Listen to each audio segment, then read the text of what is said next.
It was a sunny morning. People were sitting at the bus stop and waiting for their bus, which was supposed to arrive any minute. A couple of minutes later, the squeaking of the bus's brakes was heard, after which the bus itself arrived. The bus was completely packed. Dissatisfied voices of people could be heard. They wanted to quickly be in their place in the blink of an eye, missing this terrible moment. Sooner or later, any person feels how boredom covers him. In painful moments, people slowly begin to degrade, both physically and mentally. The girl understood perfectly well that this had nothing to do with her. She took the phone and looked at the time. Suddenly a small glow appeared. When it passed, the girl opened her eyes and looked at the time again. It moved forward 18 minutes, and the conductor's words about the next stop were heard. After that, many people got off the bus at the stop and went about their business. As it turned out, this same girl had the ability to rewind time forward, which she took advantage of now. Everyone was already at school. Sitting at her desk, the girl sternly observed what was happening in the class. She got bored with this, after which she lay down at her desk, but at that moment a classmate ran by, running away from another. Due to her clumsiness, she accidentally hit our girl lying at her desk. The classmate calmed down and began to ask for forgiveness, make excuses and try to find out whether she had hurt her too much. The girl rose from her desk angrily and looked accusingly at the culprit, and said nothing. At that moment, the runner realized that she had stumbled upon Myung-ji. At that moment her body began to tremble. The girl stood in horror. The whole team turned to look. There was deathly silence in the class. At that moment, the neighbor at the desk, who was Myung's friend, turned to her and said that her classmate was embarrassed and asked her to answer her. The girl reluctantly said that everything was fine, it didn't hurt at all. After hearing this, the classmate began to bow and thank Myung, and then left. At this moment, the friend began to be indignant about her rudeness towards other people, saying that it was no wonder why the other students were so afraid of her. But after that, she handed Myung a bun, because she missed lunch again. The girl replied that she would definitely return the money for it, but her friend began to deny it, because the bun cost practically nothing. Myung, as it turned out, was kept for the second year, and her friend was the only person who did not treat her like someone knows what. Her friend answered that if she really wanted to thank her, then let her do her homework, in response to which she received that in this way she would also stay for the second year. Suddenly a teacher came into the class. The girls were surprised by this, because it was lunchtime and the teachers were leaving. The teacher approached the table and said that this class had a new student, after which he asked to be friendly so that it would be easier for the new student to get used to it. From what she heard, Myung's friend began to think how new he was. It seemed that that was the only thing that bothered her. A model-looking guy came in. His name was Kim Yong-ho. He came here from Bundang. The whole class admired Young's beauty and began to assume that he was an idol. The teacher showed the guy his place. If any questions arose, he asked him to go to the teacher's room, after which he left. Young sat down in his seat, when suddenly a bunch of people crowded in front of his desk, thereby surprising the new guy. After a few seconds, the guy calmed down and began answering questions from his classmates. The girls remained sitting in their places and began to discuss him, since it would not have been possible to come up and talk today. Myung was starting to get annoyed by his sociability, and she started to want to rewind time. Suddenly the guy touched her back with his finger,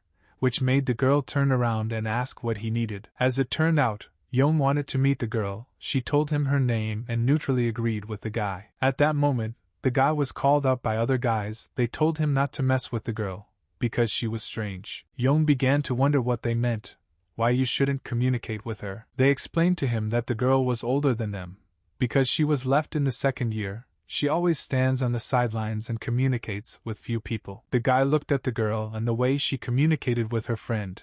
It seemed to him that this was not true. Evening came, the students went home. Some just talked to each other. Myung was about to go home, when suddenly a friend ran up to her and said that the new guy was staring and staring. He really stood behind the girls. As soon as they turned, he immediately turned away. Suddenly, the friend began to ask the girl about what was between her and Young, because this was clearly not just the case. Suddenly, not very clear words followed. Time passed the same for both girls. Myung really wanted to go home. She looked at her phone, looked at the time and decided to use rewind to get home as quickly as possible. She warned Sung-ju, her friend, that she would not be talkative on the way home, saying that she had a bad headache. The girl really didn't feel very good, but she still used her power. Myung opened her eyes, but couldn't understand where she was. It didn't look much like her area. Suddenly she heard a sharp knock, after which the girl looked at the ground.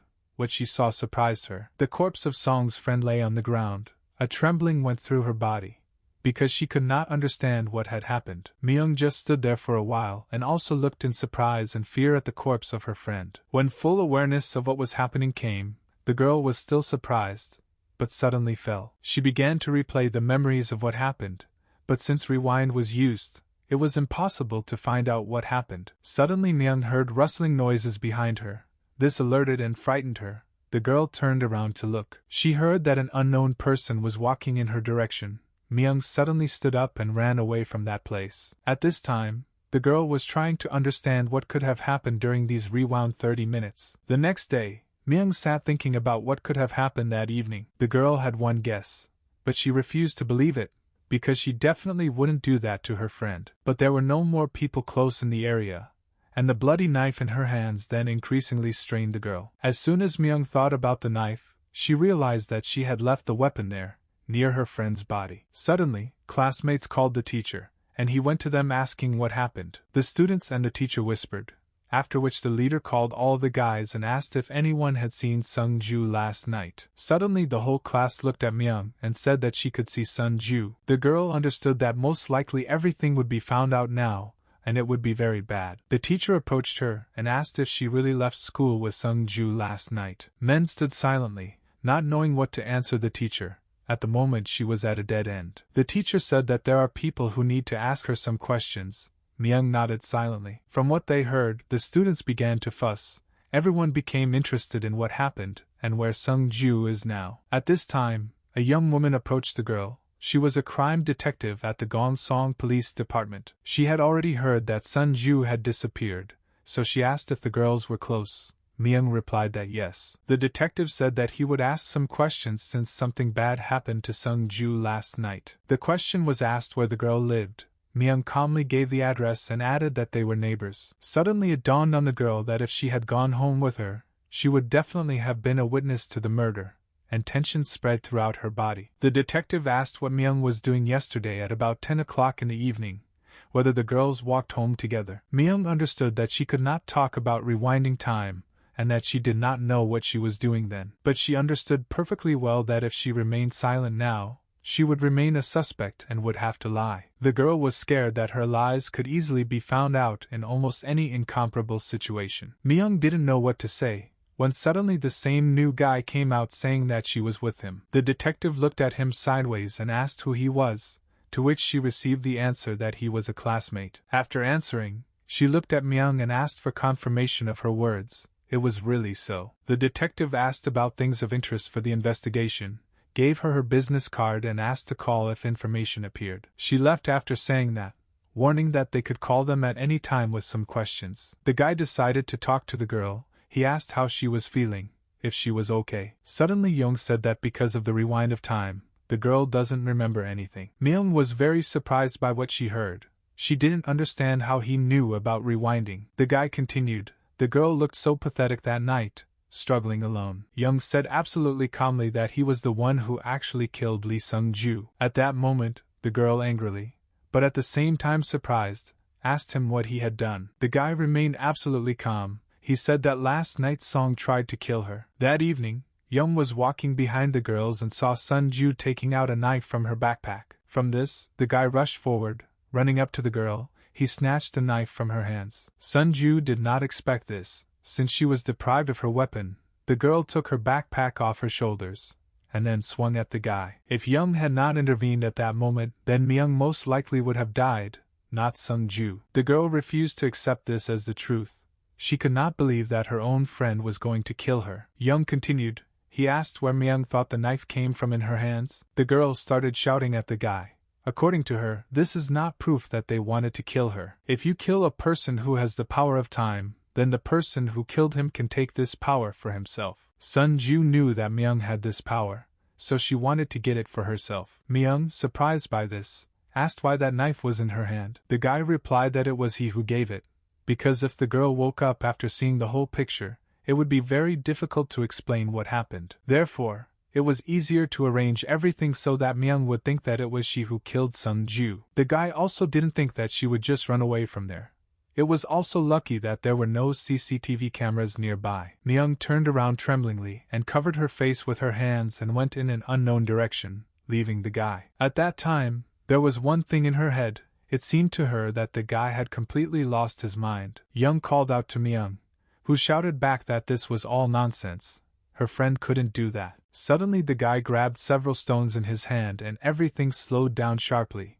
As it turned out, it was Sung-ju's power. After which he replied that if the girl continues to behave like this, she will become an excellent prey. The girl asked what he meant. Not only they had power, but also other people, so the girl could easily be killed. The unknown guy decided to look at the time and realized that the buses were no longer running, and at this rate he would be home by morning. He decided to catch a taxi. In the end he succeeded. He said where he needed to go, and they went. Words were heard on the phone that the body seemed to have been abandoned approximately 2 months ago. Looks like another serial murder victim, came through the phone again. The guy sat in surprise. The taxi driver began to say that the killer does not have a specific goal, but he only pursues young men. It was absurd, but he waited until nightfall, when there was no one on the streets, and then he killed the victim. The taxi driver said that the guy looked to be about 20, and should be more careful. The police issued a statement indicating that all the victims were men in their 20s. The car began to stop. The guy was taken to the place he had indicated. He began to timidly hand out money for the journey, with strong fear visible in his eyes. The taxi driver asked him to wait a little. This made the guy tense, and the taxi driver put his hand in his pocket for some unknown reason. At that moment, the guy struck the taxi driver in the chest, thereby surprising him to death. The killer began to say that he kills not only young people, but also old people. It's just that the police did not find all the bodies. The guy began to get rid of the evidence. He removed the camera that was in the car. When I suddenly heard that an unknown girl hailed the taxi, it would be dangerous if the girls saw the whole picture. A few seconds later, the girl was already near the car. She knocked on the window and started asking for a ride, when suddenly the guy disappeared. The guy moved away from the car, but clearly heard that the girl started screaming. He nervously took the phone and opened a photo of his new victim. It turned out to be Myung. Myung asked the guy again. She didn't know that there were other people with power. Young repeated that yes, all this would not have stopped with Sung-ju. There are other people. They still pursue each other in order to gain more power. The girl couldn't understand this. She decided to ask how the guy knew all this. Young replied that it was all on the flash drive. He realized that the girl had not looked at its contents. Myung didn't understand what the guy was talking about. She asked him what flash drive he was talking about. The guy said that the girl should have received the package several months ago. The girl rewound a lot of time, so she doesn't know about it. At that moment, the bell rang. Classes were over. Young said to find a flash drive and check it. The girl returned home and decided that she really needed to find this flash drive. After some time of searching, Myung found a flash drive unknown to her. She had not seen it before. There was only one video on the flash drive. The girl decided to open it and watch it. Suddenly an unknown face suddenly appeared, frightening Myung with its appearance. The unknown person greeted the girl, but she was bothered by the fact that he knew a lot of details about her. As it turned out, before there was only one force capable of controlling time. But an accident occurred. The power was fragmented into small particles, so some people gained powers. The force of time, which exists fragmented, is quite dangerous, but fortunately the force can be brought together. The problem is that all the power can accumulate only in the body of one person. The only way to gain the power of time is to kill the person who has it. The person who will have all the powers of time will have almost everything. He will become the Lord of Time. It doesn't matter who has all the powers, the problem is that only one person had it. This person is neutral in this. His task is only to notify about this. The video was sent to everyone who has the power of time. If Myung doesn't act, she will die first. She won't be able to escape this whole battle. The girl got angry from what she heard. It seemed impossible to her to kill others using her power. Myung didn't understand what this man had to do with her. It seemed to her that she would definitely die. A message came on the phone about Sungju's funeral. The teacher asked to come to say goodbye to her. Myung came to say goodbye to her friend. There was food on the table. A photo of Song was above the coffin. Suddenly Young sat down next to the girl, to which she asked what he was doing here, even though the guy was Sungju's classmate. He asked Men if she had found the flash drive. and the girl told him that the guy shouldn't be here. At that moment, a woman attacked her. She began to shake her and ask if Myung was Song's friend. The woman tried to find out from the girl who killed Sung-ju. It seemed to her that her friend should know this. People looked at what was happening, and the woman, who was the mother of the deceased girl, continued. The man took the woman and said that she should rest, but the mother could not calm down. Myung's tears flowed from what happened. The girl did not want to touch the food. Young noticed this and told her to kill her, because her friend wanted to finish her off. The girl should not forget this, because she was also involved. The guy asked if the girl had found that kitchen knife, thereby making her nervous. Myung replied that no. Young calmed the girl down. Since he already had the knife, he wiped off all the prints. If the cops had found the knife, the girl would have been arrested. Suddenly he wondered if the punishment would be reduced for the fact that she was a minor. This began to irritate me, and she angrily asked what he wanted from her. To this the guy replied that the answer was obvious. He suggested going for a walk together. Morning came, the murder scene was fenced off, the police arrived and inspected everything. The same detective came with a question about whether the unknown person was killed right in the middle of the road or what. The police officer began to provide known information about the incident. A 50-year-old taxi driver was found dead in his seat. When people were called, he was alive, but then died literally a minute later. Not a single camera captured the killer, nor did the witness see anyone. The man couldn't just disappear, they thought. The detective asked why she was called because she was busy with another investigation. She was told that after an autopsy it turned out that the driver was killed in the same way as that student. This meant that most likely all these deaths were the work of a serial maniac. While seeing off Sung-ju, the guy warned Myung not to think about anything obscene. It's just a walk. Young added that he did not care about the title of Time Lord.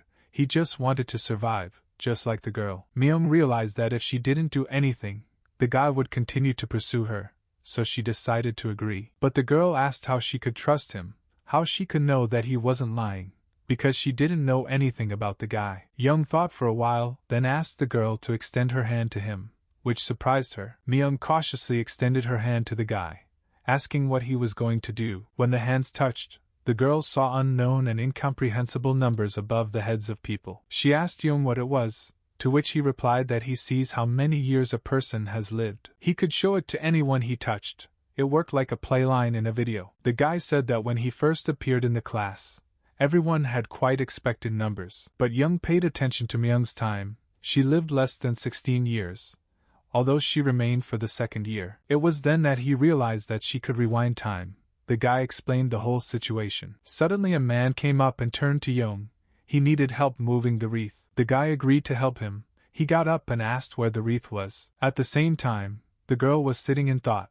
Now she understood why he approached her. Myung didn't know if she could trust the guy, but she had no choice. He had that very knife. Suddenly the girl grabbed the guy's backpack and ran towards the exit. Myung wanted to just throw the knife away, but she realized she had to erase her prints first. The girl crashed into the figure of a man, and as a result of the incident, all the things in the backpack fell out. She began to quickly collect everything.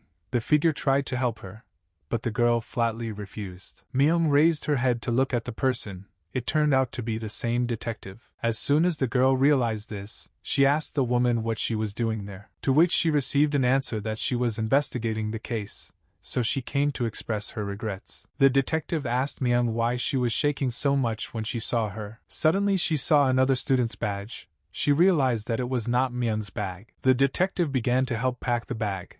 In response to the girl's refusals, she insisted that she would help. The moment the woman picked up the bag, men became even more frightened, because there was a knife at the bottom of the bag. But as it turned out, there was no knife in the bag. This greatly calmed the girl down. At that moment, Young came up from behind.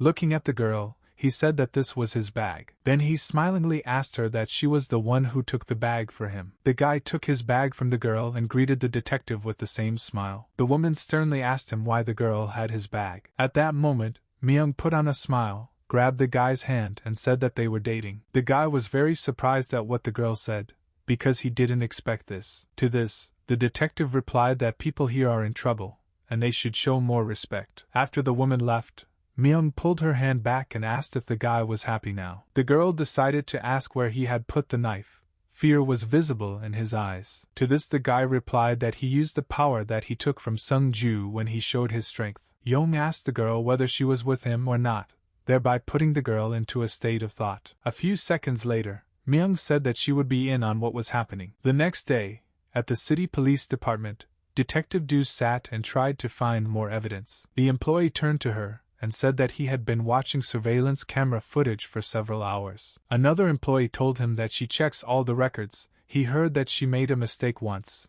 after which she was demoted. Suddenly an unknown man approached, to which the employees became indignant and began asking who he was. As it turned out, the guy was looking for Detective Du Min, to which the guys pointed out where she was. He approached her and introduced himself. It turned out that this was Officer Hamtesu. He was involved in the investigation of this case. Detective Du asked for an assistant, and they sent a rookie to do it. The woman sat the guy down at the table and told him to check the remaining recordings from the cameras that were on her table. The guy was indignant at this. According to him, it took him forever to check them all. To this, the detective told him to stop chatting and sit down to work, which confused the guy. After some time, the guy decided to ask her if she had studied at the police academy. Detective Du replied that yes, to which the guy happily replied that he was her ardent fan and that she was very popular at the academy. He heard that Du was the best and got the highest grade, so she is now working in Seoul. Who would have thought that she would end up here? The detective looked sternly at the new recruit and told him to shut his mouth and continue his work in silence. After which she turned away from him and continued to focus on the cameras, which put the guy in an awkward position. But he said it was still a great honor for him to work with someone like her. The detective stood up from her seat, to which the guy suddenly fell silent and continued working. At this time at school, Myung, who was sitting in front of Young, rewinded time by 10 seconds and then asked if he felt it. To this the guy shook his head and said that he didn't feel anything at all. The girl could not rewind time for the people around her, and she herself could not understand anything after rewinding. Young said that her strength sucks. Why did he even suggest working together? To which Myung replied that it was obvious. Suddenly the guy handed over a notebook and said that this was their alibi for the night when Sung-ju was killed. Young told the girl to remember everything. The versions should not differ. So he wrote everything down and said that no one should see these records. Myung asked him where he was going, to which the guy said that he should pretend to be sociable and not like a girl. Myung sat and thought she didn't like the guy, but if he wanted to take her power, he would have killed her long ago. After school, I went home with Sung-ju, read Myung, but in my head it was that she couldn't survive alone. I didn't understand how she would work with a guy. Suddenly an unknown person approached and said that it looked like the girl was close to Young, thereby frightening Myung out of surprise. At this time, Young met with Detective Du. The woman called the guy to talk. According to Young, the day Sun-ju died, he wanted to talk to Myung-ji, so Sun went alone. The guy confirmed this.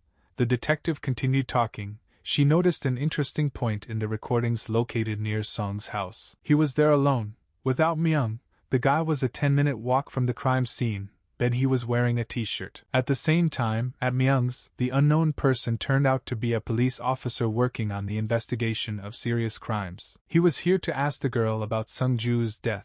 It seemed to the girl that he was specifically waiting for her to be left alone. Suddenly the girl realized that they most likely went to Young-ho with questions. The policeman asked if he could ask the girl a few questions about this. Young continued the conversation with Detective Du, and asked her what she wanted to say to everyone. To this she began to say that he most likely killed Lee Sun-ju. She asked if this was true. Near the school, the guy was wearing a jacket, but when he walked home, he was wearing only a t-shirt. The detective wondered if he had taken off his jacket because Sung-ju's blood was on it. The guy had to lie that of course not. He met Song for the first time then.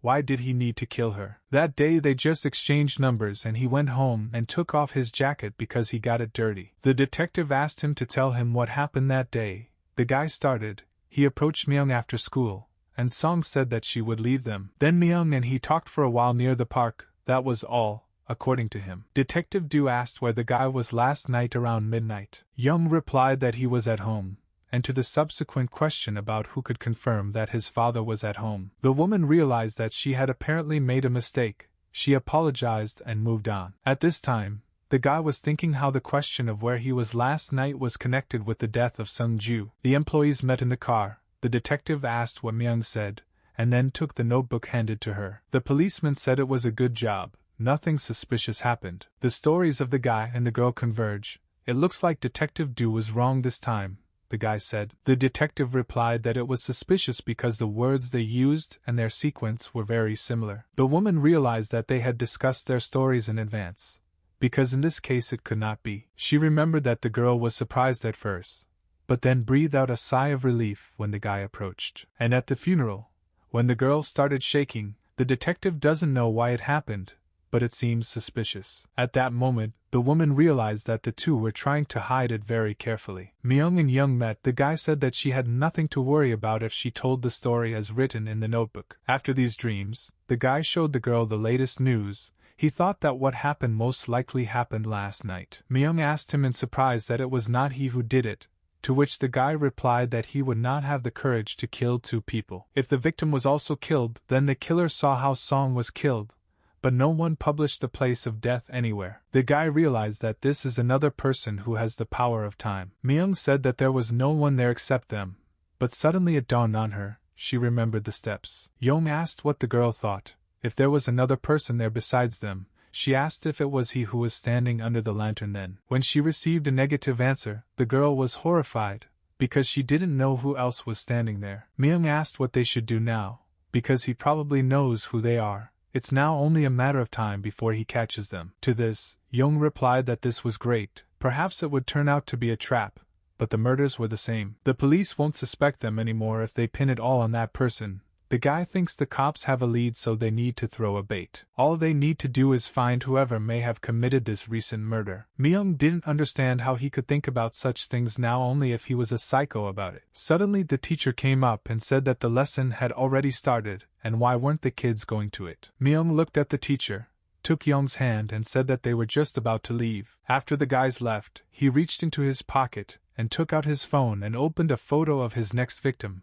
He realized that it was her. The teacher remembered what happened that night, and a mentally unhealthy grimace appeared on his face. In the evening, at the factory, people were doing their assigned work, and the commander was checking how much they needed to produce. Soon the man handed over a notepad with a work plan to the worker, and he got ready to leave. Before leaving, he decided to take a smoke break and began trying to light the cigarette, but nothing worked. Suddenly he was grabbed, and under the influence of chloroform the man fell unconscious. When the anesthesia wore off, he woke up in the middle of the train tracks. After a few seconds the man looked down at his leg.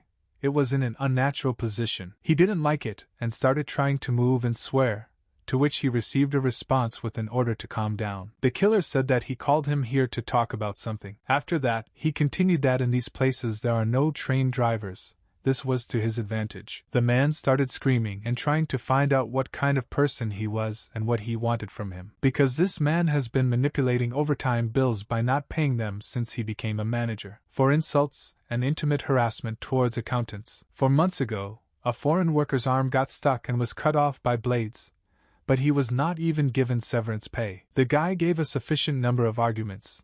On this occasion he tied the man to the rails. He wanted justice. A train was approaching them.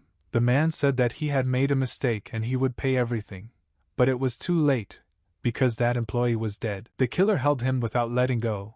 It was time to repent of his sins. The train was already very close. The man said that now they would both die, but the guy simply disappeared into thin air. The power to correct injustice, what a wonderful thing it is. The only one that can make the world a better place. The guy watched the video on the flash drive and realized that he could take over the rest of the powers, thereby becoming more powerful. True, he will then have to get rid of them one by one, keeping everything secret. Suddenly all thoughts were interrupted by the phone ringing.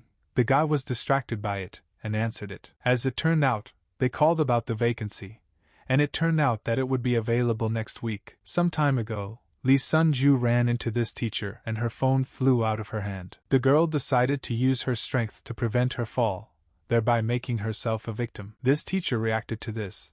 Because he wanted to gather all his strength, the girl herself surrendered into his hands. After some time, the guy studied the area, where the cameras were and everything else. When everything was ready, the teacher planned Sung-ju's death for the next day, but did not have time. During class, Young-ho solved the problem and then asked if his answer was correct. The teacher looked at the board and said that everything was correct. Good work, after which he sent the guy to his place. Young-ho handed the marker to the teacher, and noticed his numbers above his head were red, which made him very tense. The guy sat down at his desk and began to think about why there were red lights hanging over the teacher's head. If a person has strength, his lifeline cannot be red. Young-ho didn't know why, but the teacher's timeline changes every 10 seconds. The guy met with Myung. He talked about the teacher's timeline, and said that it was bothering him. The girl could not believe that people with the power of time had actually gathered here. But men understood that everything was fine, because they now knew who to be wary of. Young absolutely calmly asked the girl how they would kill Mr. Shin. The girl was very surprised by what she heard,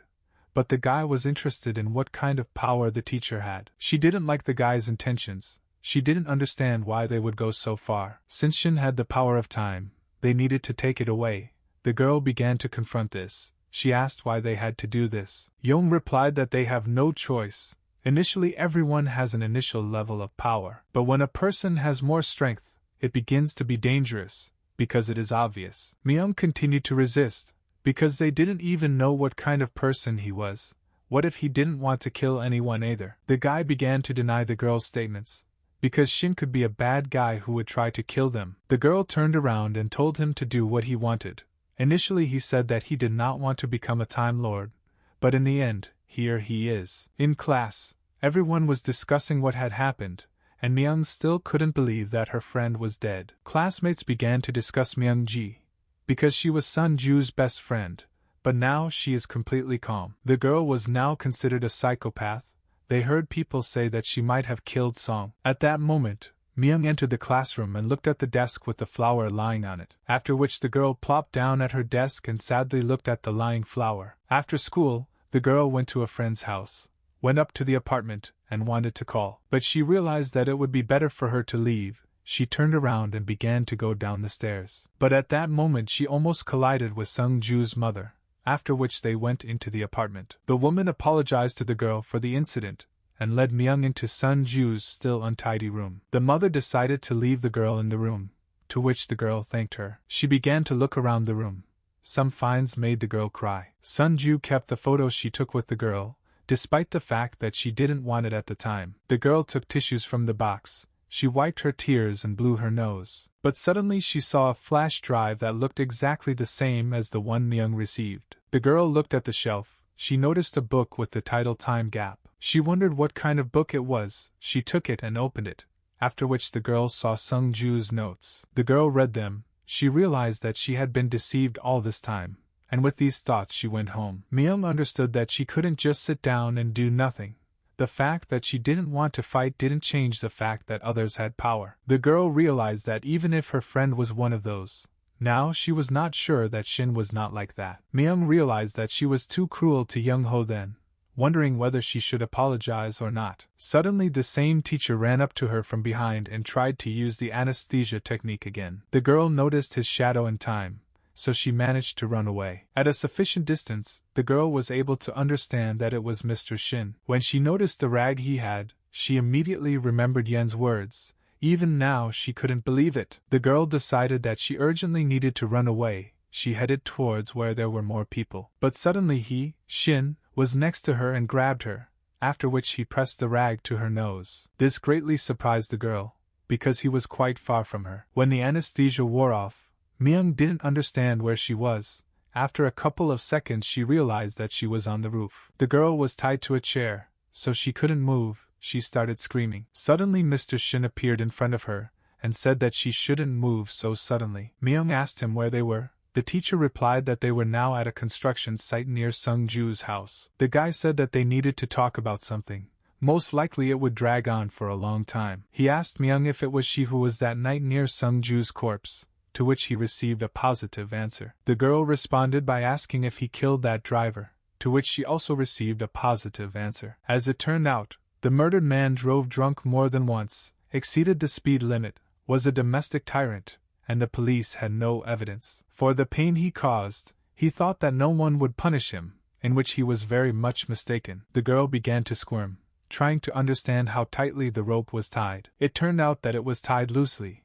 Myung just needed a little time to free herself. At that moment, Mr. Shin took out a sheet of paper covered in the girl's handwriting. The guy put the piece of paper under the brick, At that moment the girl realized that he had planned it as suicide. Shin took the phone out of his pocket and unlocked it in front of the girl, after which he walked away from her and began typing. He sent a geolocation and several messages asking him to come to the specified place. The guy grabbed the girl and dragged her to the edge of the construction site, but she tried to stop him. It dawned on the girl that he would not spare her. She freed her hands from the rope. At that moment, the teacher threw the chair along with the girl from this new building. He believed that by using his powers in this way, he was making this world 100 times better. The girl didn't want to die like that. Tears began to well up in her eyes. Suddenly she heard her name called, which made her quite surprised. Kim Yong-ho was running from below. He shouted to the girl to extend her hand as soon as possible. The girl extended her hand, after which their fingers touched, and Yong pulled the girl towards him. As it turned out, Shin was suspicious of Yong, so he decided to follow up. He could not even think that it would come to this. Mr. Shin's ability is teleportation. The guy again asked the girl how they would kill him. The teacher appeared in front of the guys. He was surprised that Yong was nearby, but the master was even better. The guy said that the teacher's power can create spatial holes. Shin can use his powers once every 10 seconds. If the power didn't have limitations, he wouldn't have to carry the girl on his back. This all meant that the force could create at least 2 spatial holes. Myung asked that Shin doesn't have the power of time, or how at all. To this, Yong replied that space and time are in fact almost the same thing. The teacher started laughing at this, and then said that this was really so, and that the guy had calculated everything correctly. After that, he began to beckon him to come closer. He was waiting for this moment. This surprised the guy quite a lot, because he thought that he would run away. Yong turned to the girl, but at that moment she fell, because the effect of the drug had not completely worn off. The guy realized that now everything depended on him, so he quickly ran towards Mr. Shin. It would be enough to just touch it, and then it would be possible to use the slowdown. When he was close enough, Young extended his hand, but Shin dodged it. To this he said that the guy talks too much, and swung a knife at him. From this, the guy gathered all his strength and kicked the teacher hard. During the short flight from the impact, Mr. Shin used the power of teleportation. As soon as he was in sight, the guy realized that he needed to hurry. Yong almost touched his opponent, thinking that it was all over, when suddenly he disappeared. The guy was very surprised by such an unexpected incident, because according to his calculations there was still time left. As it turned out, Shin could use his strength both forward and backward. The teacher could move absolutely freely in space using these 2 possibilities. He stabbed Young in the side, causing him to stand and hold on to him while Shin spoke. The guy understood that the wound was not deep, but since it was in the way, Young would not be able to use his strength normally. He suddenly grabbed the reinforcement and tried to hit the teacher with it, but he moved again. Shin started making fun of the guy, because if he wants to win, he should be faster. Observing Myung realized that he was playing for time so that Young-ho would lose as much blood as possible. The guy won't be able to touch and slow Shin down if he moves all the time. Suddenly the girl also took the fittings into her hands. She should have helped the guy somehow. Myung swung it at Mr. Shin, but he also dodged the blow. The girl was surprised why she lost several seconds of time. The teacher hit her and men flew to the side. At that moment, Young began to worry about the girl and ran, swinging the reinforcement at Shin. But he dodged, after which he said that the guy and girl should surrender. As it turned out, the 2 of them had already begun to run away from that place, which surprised the teacher. The friends ran towards the missing wall, after which they jumped off together. Young grabbed a nearby pipe, then squeezed it, and used force. The guys slid along the wall along this pipe, but after a few seconds they realized that further pipes had been cut off. Young and Myung needed to get inside the building again, which was quite dangerous. They ran away together into the depths of the building to hide, at which time the teacher teleported. He was sorry that they ran away from him, when suddenly he noticed a bloody mark on the floor, which made him smile. Shin followed this bloody trail, after which he came across a guy standing in the middle of the room. The gentleman was very surprised.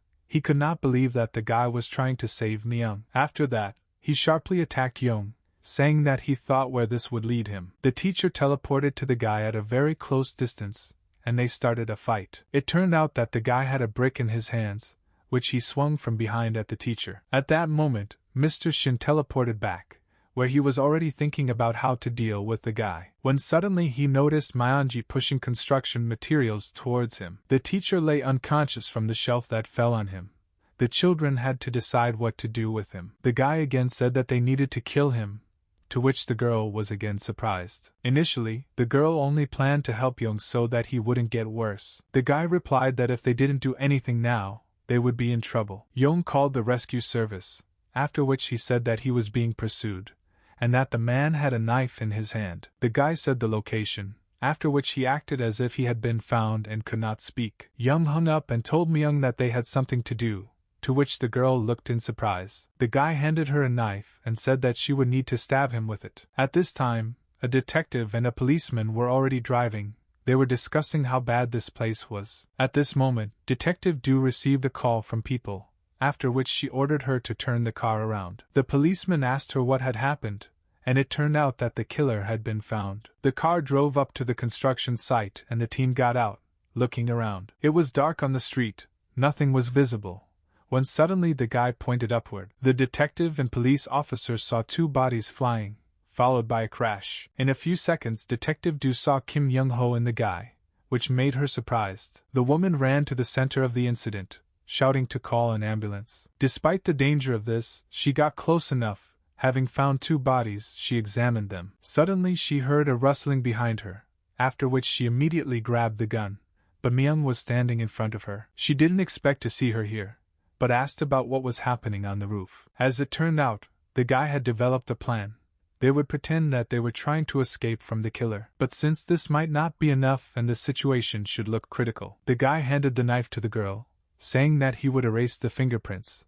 They needed to hurry. The girl said that she would not hurt others in an attempt to save herself. The guy said that that was why he began to work with her. Young dragged Shin's body, after which he told the girl that they allegedly fought, after which the two of them fell. From such a harsh statement, the girl began to worry about the guy, after which she wanted to stop him. And then everything was known. During the fall the guy slowed down time, from which he later did not receive serious injuries. Soon everyone was at the hospital.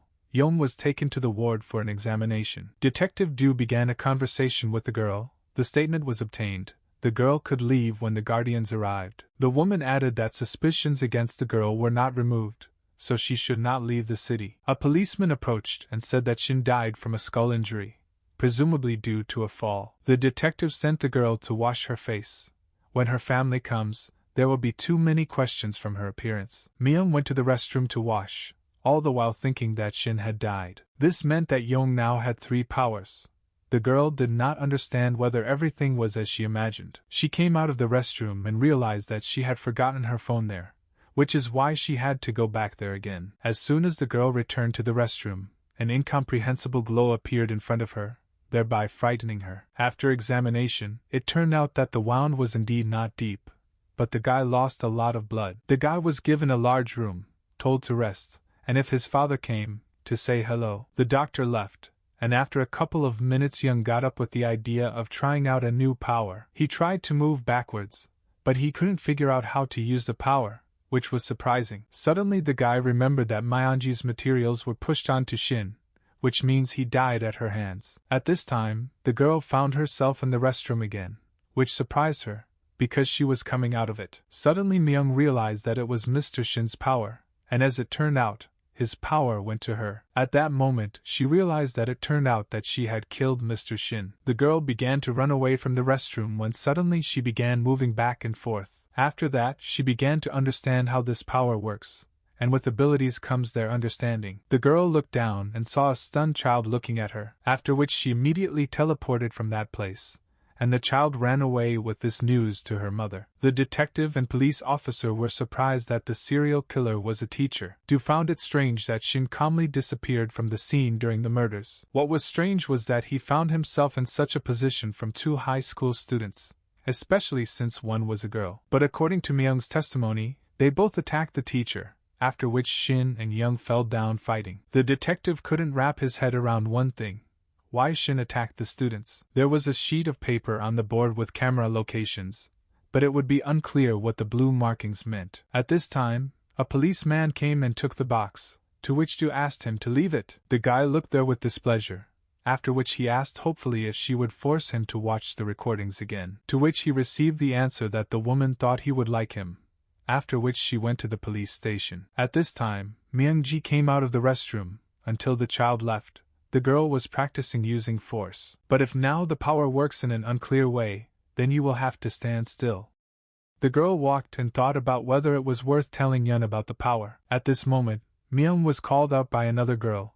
Myung didn't expect to see Youngji here. She asked Youngji what she was doing here, to which she replied that the police had called her. The girl began to be enraged by the fact that Myung was in perfect order, but they still called her. Youngji asked that she wouldn't have to accompany the girl home by the hand, and then got ready to leave. But after a few seconds she stopped. She noticed that Myung had changed lately. Enji asked if the girl would pretend to be dumb like she did before. 2 years ago, the whole family happily chose a vacation spot for that year. All family members wrote on pieces of paper the places where they would like to go on vacation, after which the pieces of paper were mixed and one person pulled out one that said they would go there. That year, Myung's piece of paper was chosen. It said beach, and my sister reacted negatively to this, after which the girl shouted at everyone and ran into her room, slamming the door. In the middle of the night, Myunji heard rustling noises from the kitchen. She went down to see what was there. As it turned out, my mother was there. She was preparing food for breakfast for the whole family. The girl called out to her mother and asked her if they could go to the park instead of the beach. Mom took a break from cooking and sat down next to her,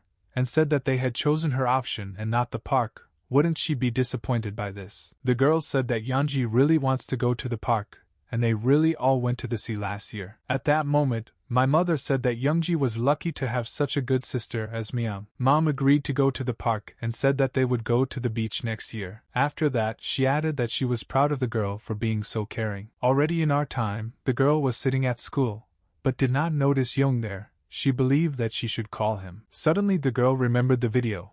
It was said that there are not many people with abilities. Young-ho can see how long people have lived, which is why it is called the time tape. The girl became interested in what other abilities she had. She began to think about the skills that she might have. Suddenly at that moment a message came. Myung was asked to come to the director's office. They needed to talk. The girl was wondering what was going on. She had never been in the director's office before. The girl looked inside and said hello to the director. He asked her to come in and sit down. The director began. He could not even imagine that Mr. Shin was such a person. He did not think that he was capable of such terrible acts. Be that as it may, the man talked to the police. They decided not to reveal the identity of the criminal. Students will be shocked to learn that one of their teachers was a serial killer. The director understood that it would be difficult for the girl and Young if they found out that they were involved in this. He said that Young won't be at school for a while because he's sick with the flu. The man asked not to tell anyone about what happened, after which he released the girl. As soon as the girl left, the director received a call. He said that he did as he was told. Myung walked home and thought about what was said, pondering the director's words that they were going to hide the incident. She even thought it was a good idea, because it would attract other people with abilities. In addition, the girl thought whether she would be able to survive next time if she did nothing and they came for her again. Suddenly she saw Young in front of her, which made her surprised, because she thought that he was in the hospital. To the questions asked of him, he replied that everything would be fine as long as the guy was careful. Since it was the weekend, the guy suggested going for a walk, but the girl didn't know where to go. The guy said that they needed to find people with abilities. They had a clue. There was a serial number on the flash drive, which meant there was a record of where it was made and where it was delivered. There was no one who knew people with abilities like the sender did. They needed to find him. The girl asked for a guy. Does he know where they need to go? To which he received the answer that he knows. He found the manufacturer of the flash drive. It was a small company whose office was 2 hours away. The girl said that it was far from here. She did not believe that the guy wanted to go right now. But they didn't have time to waste, so they had to find out everything. The elevator stopped on the floor. The doors opened and the girl saw her sister. The guy asked who it was, to which he received the answer that it was his younger sister. After that, the girl asked the guy what he planned to do after he got to the company. He understood that no one would just tell them about the carriers of powers, so he offered to temporarily become college students. The guys got to the place, but they were told that they should have come during the week, because there is no one here on weekends. They said that they came here because they get extra points for visiting. The man said that he was not sure that there was anything to show here, as it turned out that most of the work was done at the factory, so the office was small. All they do is check the sales and whether the income from them is net. Basically, they print out records.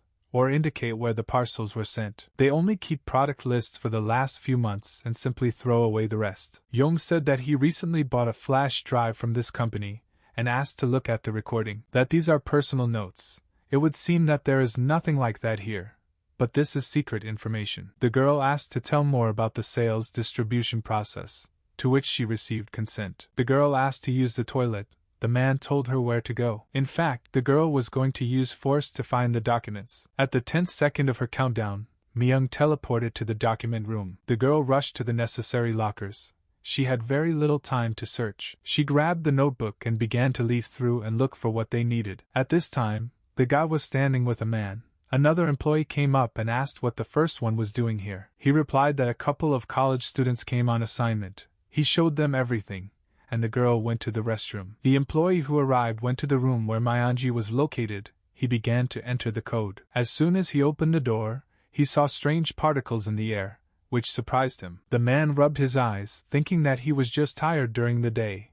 That's why he was imagining things. The girl quickly approached the exit, where the guy was already waiting for her. It was almost dark outside. They didn't know whether they would get home on the last train. Yong-ho suggested spending the night here since they had come all this way. The girl shuddered. She left, but did not tell anyone that she would not spend the night at home. The guy suggested just calling and saying this, because there is nothing complicated about it. But the girl said that since they had previously encountered Yeonji, she was now embarrassed to tell them. Yong-ho was surprised when the guys left the company. He didn't think that the sender could live in such a place. To be more precise, the guy and girl were now in the countryside. The guys went deeper into the village. After some time they walked. The girl heard a rustling sound and saw a building. A guy and a girl went into a cafe and got themselves a drink. Yeon was sitting on his laptop and looking for information. Myung saw in the window the silhouette of a man standing on the road. She wondered if this person would really be there. The girl quickly switched to the guy and asked what he was doing. He checked the video on the flash drive, because they could have missed an important moment. It turned out that if we made it brighter, the recording was visible in the corner. Yeon tried to hear sounds in the background, but it was unsuccessful. All they could hear was static. They would have to sneak into the delivery company. The girl heard an unknown and incomprehensible sound in the last seconds of the video. The guy asked what sound she was talking about. After some thought, the girl realized that it was a train. At this time, everyone in the station was looking for more evidence, and the ones found before were quite useful. At that moment, an employee approached. He shouted that Tessa was great, after which he gently hit the guy on the shoulder. He greeted the man, to which he was told that the first case was grandiose. Tessa refused to take all the credit, but he was invited to a company dinner. Suddenly the guy noticed that the detective didn't go. He asked the man why she wasn't going. He replied that the guy should leave her. She had one unfinished business, so she was not going yet. The detective found a flash drive with a message for people with power. She was surprised to see it. At this time, the guy and girl were still standing near that house. As it turned out, that flash drive appeared at the time of Christmas. This station was still open then, which is why the sound was recorded on video. The guys decided to inspect this place anyway, because they might find useful clues. A few minutes later the girl was already climbing over the fence, and the guy at that moment told the girl not to blame herself. At first she didn't understand what the guy was talking about, but he clarified that she should not blame herself for Shin's death, because he died not through her fault. Yong helped the girl down the fence, after which he said that he did not consider her a threat, but now she still has strength. But the way she has mastered one more, then he doesn't know if his opinion of her will change. With these words he put the girl into a certain state of fear and anxiety. The girl asked if the guy was sure that this place was here, to which he said that whether it was there or not, they needed to take a look. If they find out what other powers there are and who has them, then they will practically become winners. The girl noticed that there were no other buildings around, and then looked up. She shined a flashlight on the pole. It reminded her of the logo from that video. The girl swallowed saliva. She was convinced that it really was a logo. After that, she told this to Yango, indicating all the subsequent signs. The guy realized that they had come to the right place. There was a forward arrow on the signs. The guys decided to follow them, because they couldn't go back. They walked forward. Myung at the same time asked the guy if he thought signs had been installed for him, because it was immediately noticeable. That man said that he adheres to neutrality, which means he must probably hide his location. Even if the train sounds were a mistake, They could simply erase the serial number from the flash drive. The guy replied that it doesn't matter why they did it, as long as there is someone who can answer the questions. If not, he will kill him when he finds out everything he needs, Young added. The plan of action was to use slow and teleport to attack. The guy and girl realized that the signs had ended. It was the end of the road. They began to look around. Suddenly they noticed an incomprehensible and strange gray box that looked like a house. The guy went inside this box first, and the girl followed him. The guys noticed that this building seemed abandoned. No one had been there for a long time. The girl heard rustling noises in one of the rooms. She got scared and asked if the guy heard it. Myung decided to see what was happening there. She overcame her fear and opened the door. There was a cat there. The girl looked up and suddenly saw a standing mannequin, and at the sight of it she screamed in fear. The guy suddenly rushed towards her. He began to try to calm her down, but she stood shaking. After Myung calmed down, Young decided to look around and suddenly noticed the same mannequin. In front of the fallen mannequin there was equipment, and behind it there was a door with the same inscription. Suddenly this very door opened, and words were heard that the guys were noisy guests. A boy came out and picked up the cat. He said that he was the one recording the video. Myung asked him in surprise that it was he who sent the video to everyone, to which he replied to her that she should not judge by the cover. As it turned out, the boy was recording all of the memories of people who have the power of time. He said that he is much older than the guys. He says that he is almost immortal. He's been living so long that he noticed the collapse in time, which is why he started sending videos. The girl asked how he knew where the guys lived. It turned out that this was another ability of his. The boy could see absolutely everything they did and said, and according to his observations, the two of them were doing well together. Young began to ask questions about how much more time, when and how time would collapse. The boy looked at him and asked why the guy got it. What will he answer to this? The Time Master's choice must be fair, and he has no reason to give the guy such information. It seemed strange to him that he thought that once he had found this place, all his questions would be answered. The guys looked at each other and decided to act on the plan they had come up with. Because of this, the boy took the extreme case for him, because he was left with no choice. The guys fell to the floor in pain. They felt like their heads were going to explode. The guy asked him that he would try to kill them and take away their power, to which he received the answer that how dare he think about such a thing. The boy said they should give up if he doesn't want his brains to melt. The guy calmed himself and the force, after which the boy said that he could tell them one thing. He can take all the memories he has collected and then predict the future. And the questions that the guys asked then were absolutely meaningless, because very soon they will both simply die. The boy said judiciously. No matter how strong others may be, the boy cannot draw a conclusion, Myung said. But he said that he is absolutely sure. It's like pausing a movie, that is, it won't change what will happen. There was only one way to survive. One person must gather all the strength. As he said in the video, only one person can become a Time Lord. No matter how hard the guys try, they only delay the inevitable. At this time, Myung thought, she did not believe everything that he said, but it is obvious that Young is doing all this only for himself. The guy stood up and said that if this were so, they would be dead by now. He said that he would fight. The boy said he warned them about this. They should have thought about it in order to survive. The boy said goodbye to the guys, after which a whistle and the sound of shots were heard. The guys jumped sharply to the side and ducked down, but at that moment the boy was killed. Young noticed that they were shooting at the same place. At that moment he realized that it was not behind them. After some time, the shooting ended.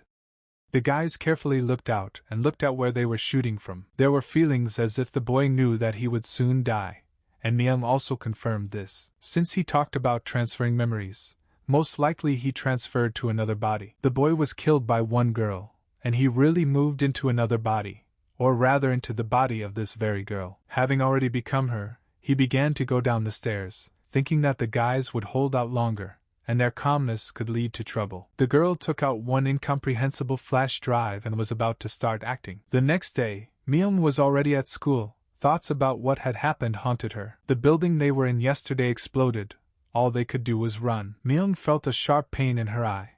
It had been burning in her eye since the memories were inserted. She went to the restroom to the mirror and began to look at the eye. But there was nothing unusual there. Suddenly the girl saw one memory that was shown to her yesterday. As it turned out, it was Yondo's memory. The guys were playing basketball there, when suddenly the guy attacked another and killed him. After what she saw, The girl realized that he killed him in order to take away the power of time. Myung came out of the restroom. She couldn't believe that Young could actually do such a thing. At that moment, a guy was just passing by. He invited the girl to dinner. Young noticed that the girl began to avoid him, so he decided to ask what happened to her. He said it was a shame they didn't get the information they needed, but there was no point in being upset. Suddenly a girl came up and asked if she could sit with the guys. Myung asked her who she was, and the answer was that she had upset the girl, because this girl was from the school newspaper. Jae-in began to resent the fact that while studying in the same class, Myung didn't even know her name. The girl said that she would forgive her if she subscribed to her Instagram. Her goal was to observe and follow everyone, because she was responsible for the advertisements for the school newspaper. After a few questions, Myung stood up and said that it was time for her to leave. Suddenly Jae-in asked the girl if she knew what happened to Mr. Shin. She said that she heard that Mr. Shin was transferred immediately after Song's death. She asked where he was transferred, but did not receive an answer. But after Myung was called to the director, the girl thought that she knew this. Myung said that she could not help her with this matter. Young abruptly changed the topic. He said that he would like to join the school newspaper. At this time, Myung went out into the schoolyard, where Detective Du called her sharply. The girl approached her. The detective said that the murder case of Sung-ju was closed. The killer was Shin. As it turned out, she came here on another issue. A flash drive was found in Mr. Shin's house. Du asked the girl if she knew any information about this. The girl realized that she should calm down and pretend like she didn't know anything, and she did just that. The detective took out another flash drive. Meng realized that she wouldn't get off that easy. Du abruptly grabbed the gun. She put the barrel to the girl's forehead, saying that she also has the ability. The detective told the girl that she clearly did not expect the cop to have powers. If Men also has power, then the woman has no doubt the whole Trinity has power, so they killed each other. The detective squeezed the trigger. An empty shot rang out, since at that moment there was specifically no bullet. The woman said that the next bullet was coming and asked what the girl's strength was. If she lied, she would be shot. Men said that she could rewind time, or rather speed it up, but after that she would not remember anything. The detective asked that Young was the killer, and that he threatened the girl at the funeral. The girl had no reason to protect Yango. He killed his friend for the sake of power, and had already deceived the girl once. Myung confirmed that it really happened. Song wanted to kill her. The guy killed Song, and threatened with the fact that there were prints on the knife. The girl asked the detective that she did not fire because she wanted to say certain information. Du said that the girl was much more reserved than the woman expected. She invited her to be on her team. The detective had the power of rearrangement. She could change the places of objects prepared in advance. But this is not enough to resist rewinding and pausing. Her ability only has the function of being caught by others, Du said. The woman understood that it was hard for a girl to believe all this and risk everything for a woman. But one thing she can do for her is take care of that knife that Young took. When the girl used rewind that year, she thought that time had sped up. But no. Du asked how she managed to fast forward the whole year so quickly. Myung began to remember what happened on that fateful day. They were driving along the road in a car. Yeonji really didn't want to go to the beach. In this case, even her homework was happier. At that moment, my mother jokingly said that so be it, they would not go to that park. As soon as Yeonji heard about the park, she immediately became cheerful. But her mother began to joke that the girl had homework. The girl replied that everything was fine and snatched the tickets, after which she decided to post with them. After a while, she began to interfere with driving the car. She wanted to go to the park right away. Yeonji touched her dad's hand, causing the steering wheel to turn towards oncoming traffic.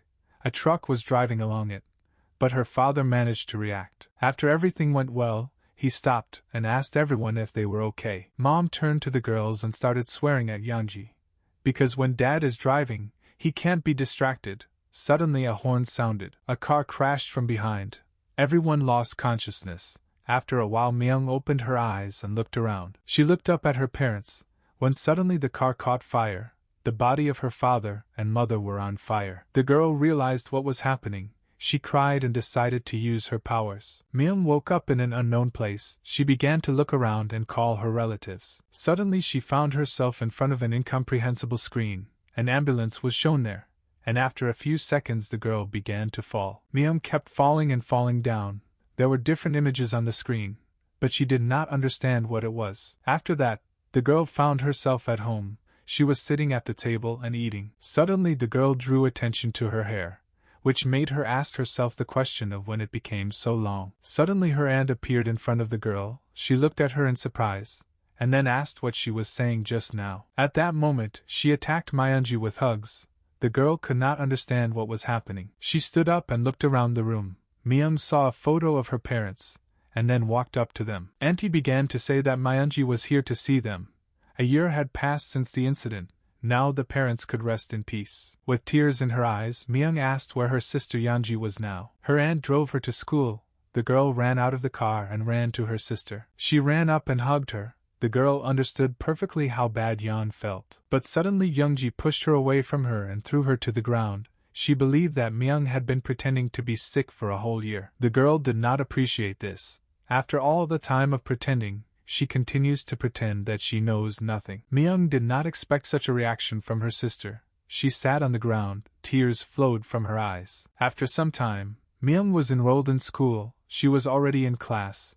The teacher introduced her to the class. Since they were taking a break from school for personal reasons, the teacher asked to take care of her comfort. There was a whisper in the class. Everyone knew her, since that accident had become very famous. There was a rumor that the girl had completely gone crazy after the death of her parents. They thought that she had too much impudence, which made them not want to become friends with her. Suddenly another girl approached the girl, asking her to sit next to her. It turned out it was all a dream. She woke up from this and sitting on the bed tried to get away from sleep. Suddenly the phone buzzed. Myung wrote to Detective Do. She asked to send Young-ho's address. The girl swallowed saliva. She understood that only one would survive in any case, so she sent off the guy's address. A few hours earlier, at school, in the office where they were writing news for the school newspaper, there was a mess. The guy was walking with Jaein. He asked if there was a place where he could sit, to which the girl quickly made room for him. She said that she didn't think that he would be interested in the school newspaper,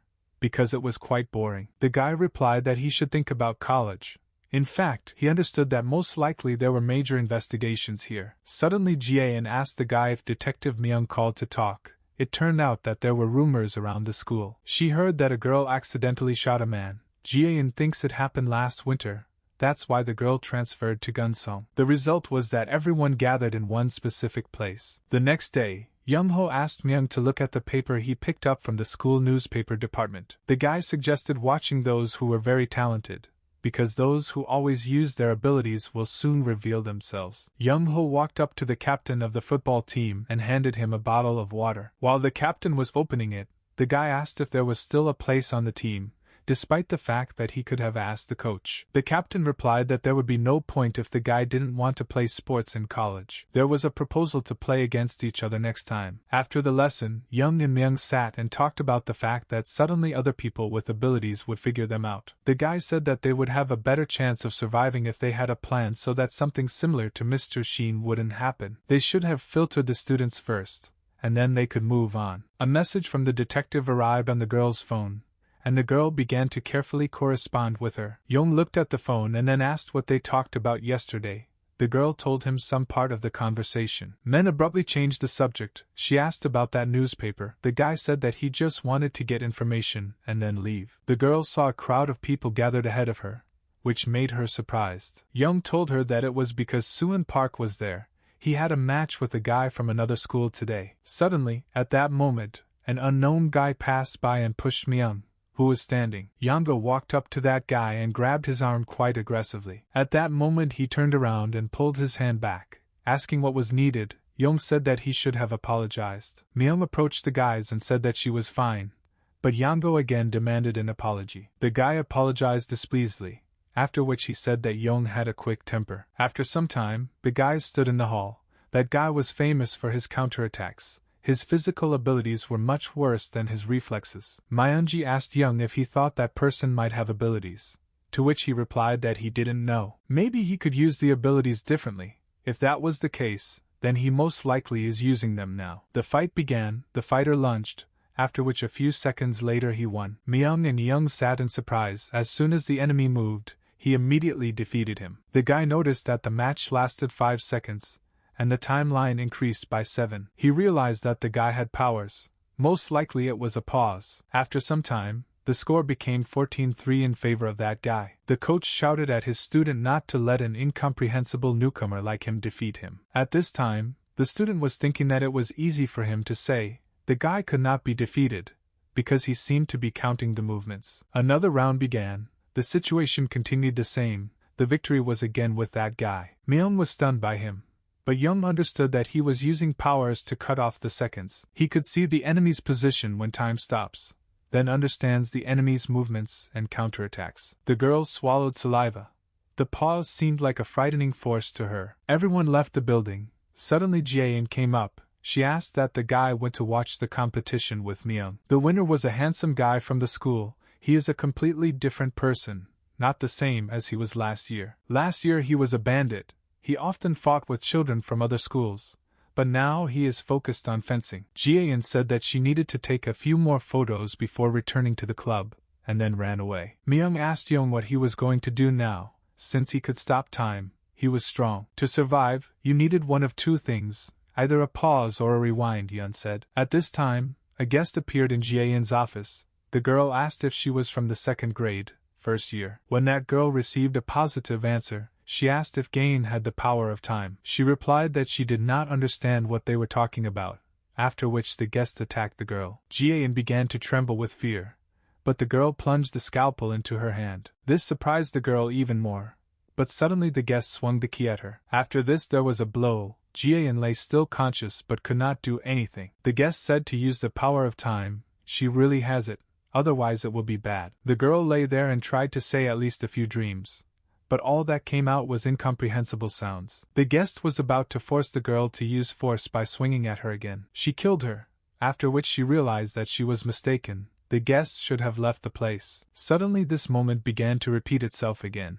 Jaein met her guest again. The same question followed, but after it the guest began to change the course of events. She asked if the girl knew Young-ho. Gain asked why she needed him. The guest said that she was interested in him. At this time, Detective Do, after Young-ho leaves for school, has no one at home until the evening. Do had enough time to find the knife. She put on gloves and got ready to move on. The woman jumped over the fence. She noticed that the lawn was untouched. Do took out an earring from her pocket and then threw it on the ground. The detective went to the window and knocked on it.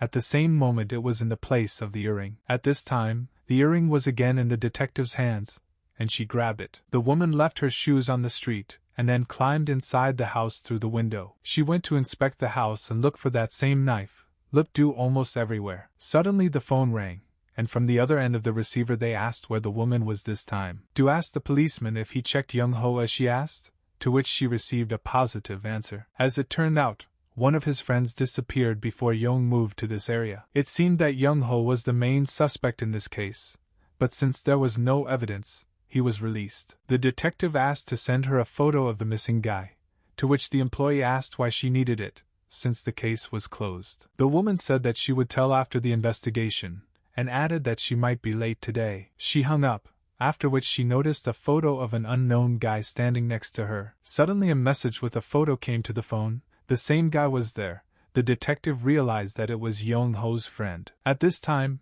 at Myung's, she was with Young in the office of the school newspaper. The girl was corresponding. As it turned out, Do had been looking for the knife since the morning, but to no avail. Since the chances of getting caught were high, Young took it wisely, hiding it in another place. At this time, Jaein said that it seemed that the guys were very close. After all, Myung didn't have to come here, but she still came. The girl thought that everything was resolved with the knife, but she understood that another one had appeared with abilities. In this regard, Young would not kill her just yet. The girl understood that she needed to continue to pretend. Jaein asked if the girl had been staring at another guy's photo for too long, surprising Myung. Young said that he would help the girl remove the stack of photos, for which he received approval. Suddenly the guy touched Jaein's hand. There were strange things in her timeline, causing Young to drop a stack of papers. Suddenly the guy grabbed the girl by the hand. No one understood why he did this, so they asked what was wrong with him. Young-ho asked Jaein where she was last night, and then told her to think carefully. The girl said that a freshman came to see her, but she didn't know her name. The guy turned around and grabbed Myung by the hand, after which they walked out. Myung did not understand what was happening and asked to explain it, but first to let her go. The guy let her go and said that Jaein died last night. thereby surprising the girl. Myung asked why the guy took this, because she was fine. But the timeline was unusual. Normally the line should have shown 16 years. But it showed even less than a day. The death happened last night, right after she left the guys. But her time was restored. This meant only one thing. It was the work of a man with the power of time. Myung didn't understand why Jae-in was killed. The guy suggested that it was not a planned murder. But suddenly he turned around and looked at the rest of the guys. They were from first grade. The guy asked to give him a hand again. The guy's timeline was all reset to 0, just like Jae-in's. While the guy and girl were busy trying to find people with power, some had already begun to act. This became their mistake. Myung realized that Jae-in was the first student on the list of their class, which meant that they would soon be killed too. Young realized that it was really their mistake. He fell to the floor. The ability to turn back time is the strongest ability. Slowing down, fast-forwarding, moving, all of this is not enough to fight rewind. When the girl realized what was happening, she was very surprised. She had never seen Young-ho in such a state. The look on his face with which he looked at Jae-in, it could all be connected with a friend from the past, Myung thought. Suddenly the girl suggested talking to Suin Park, because talking and explaining the situation to him would be much easier than talking to the killer. Young-ho stood up. He said that they need to think more. As a last resort, they will do as the girl said. The guy sent the girl straight home after school, because now being on the street is dangerous. After school, Myunji met with Detective Do. She wanted to tell her about a certain case. Do said that before she listens to her, she will ask what interests her now. The woman showed her a photo of the guy and asked if Myung knew him. At that moment the girl immediately remembered a moment from her memories. She understood that she could not tell the detective about this now, so she said that she did not know. It turned out that his name was Jingyu Bei. He was a friend of Young-ho, but then disappeared. Young was suspected of murder, but then released. After the story, the detective asked why the girl needed it. Myung told about the current situation at school, after which the detective decided to clarify it all again. She didn't understand what they should do about it now. The girl put forward her proposal to talk to that guy. At this time, a schoolboy approached Suin Park and began to inquire about his fencing. After some questions, the guy simply answered that it wasn't about his classes, but that he was simply born that way. In the end, Suk-han simply left, and the questioner got angry because of this. Suddenly, on the way, Suin met Men and the detective. They asked him to talk about something. He recognized the girl as a friend of the guy he considered ill-mannered. Suk-han had already said that he apologized and was about to leave, since he was not interested in already occupied girls. The girl played trump card, saying that she saw him use his strength at the match. The guy turned around and looked at the girl, and then asked who she was. The guys moved far enough away, after which the girl went straight to the main thing. Rewind chases them, using her powers to get closer. As soon as she finds them, she will immediately kill them. At this rate, they will all be in danger, Myung said, to which the guy was surprised. This made her inquire about how the girl knew all this. He didn't understand how Rewind would find them. Men said that there is an ability with which you can see how long a person lives, and when he dies, the timeline is reset. Just recently they started noticing students whose time had been cancelled, but they were behaving the same way as before. Rewind kills people on a list to find out if they have any power. Judging by her methods, it is useless to talk to her. Since it is possible to rewind time, she can kill at random. The girl suggested that the guy work together, because in that case it would be difficult for the Rewind to fight with everyone. He understood that it would be easier to work as a team, but despite this, he said that he refused. The guy could stop time, which was unlike other powers, so he could fight her. Instead of cooperating, he could simply take the girl's power for himself now. Suddenly the guy grinned, and then said that he was joking, and Men turned out to be a coward. He understood that his future was definitely a long time ago, so he didn't want to take any risks. The bad thing was that rewinding threatens one's life, but according to the guy, they were the reckless ones, not him. The guy said that he doesn't care what they do, so they can do whatever they want. Suddenly a detective jumped out with a loaded pistol, which surprised the guy quite a lot. At this point, Myung started to stop her, but the woman said that it was all a waste of time. He annoyed her with his constant time stopping. He used it no less than 12 times during the fight. One way or another, the detective was ready to take his power, since he was not going to join them. But the shot would be useless. The guy could still stop time. The detective actually shot.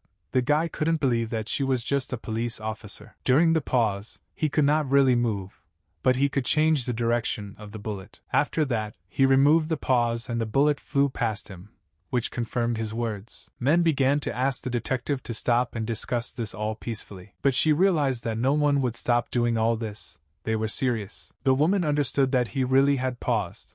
She believed that the guy had seen what happened for the first time. She knew everything very well, how difficult it was to move while the force was in action. But now she just needed to move her hands. She brought the guy into a state of uncertainty. Suddenly, Myung pushed the guy away and grabbed the detective's gun, thereby redirecting it. Du was very surprised by this. She did not understand how the girl did this during the pause, to which Myung replied that she really did not use her powers correctly. As it turned out, she thought for a long time about the detective's words about the improper use of force. After that, she watched Suin's match and decided to learn how to use rewind differently. Suddenly the girl realized that she couldn't do it herself. The strength of another person was needed for there to be a result. Since Myung activates the ability in advance, she can move while paused. The girl had more options than both of them, who could barely move. Myung gave the guy a choice: either he fought with them with rewind, or he would die at her hands. In the evening, Yong-ho sat and tried to draw up an action plan on how to deal with rewinding. Suddenly he received a message from Myung on his phone asking him to come to the park. After some time, the guy was there. They met together. The girl told him about her meeting with Detective Du during the pause. The guy was indignant at what he heard.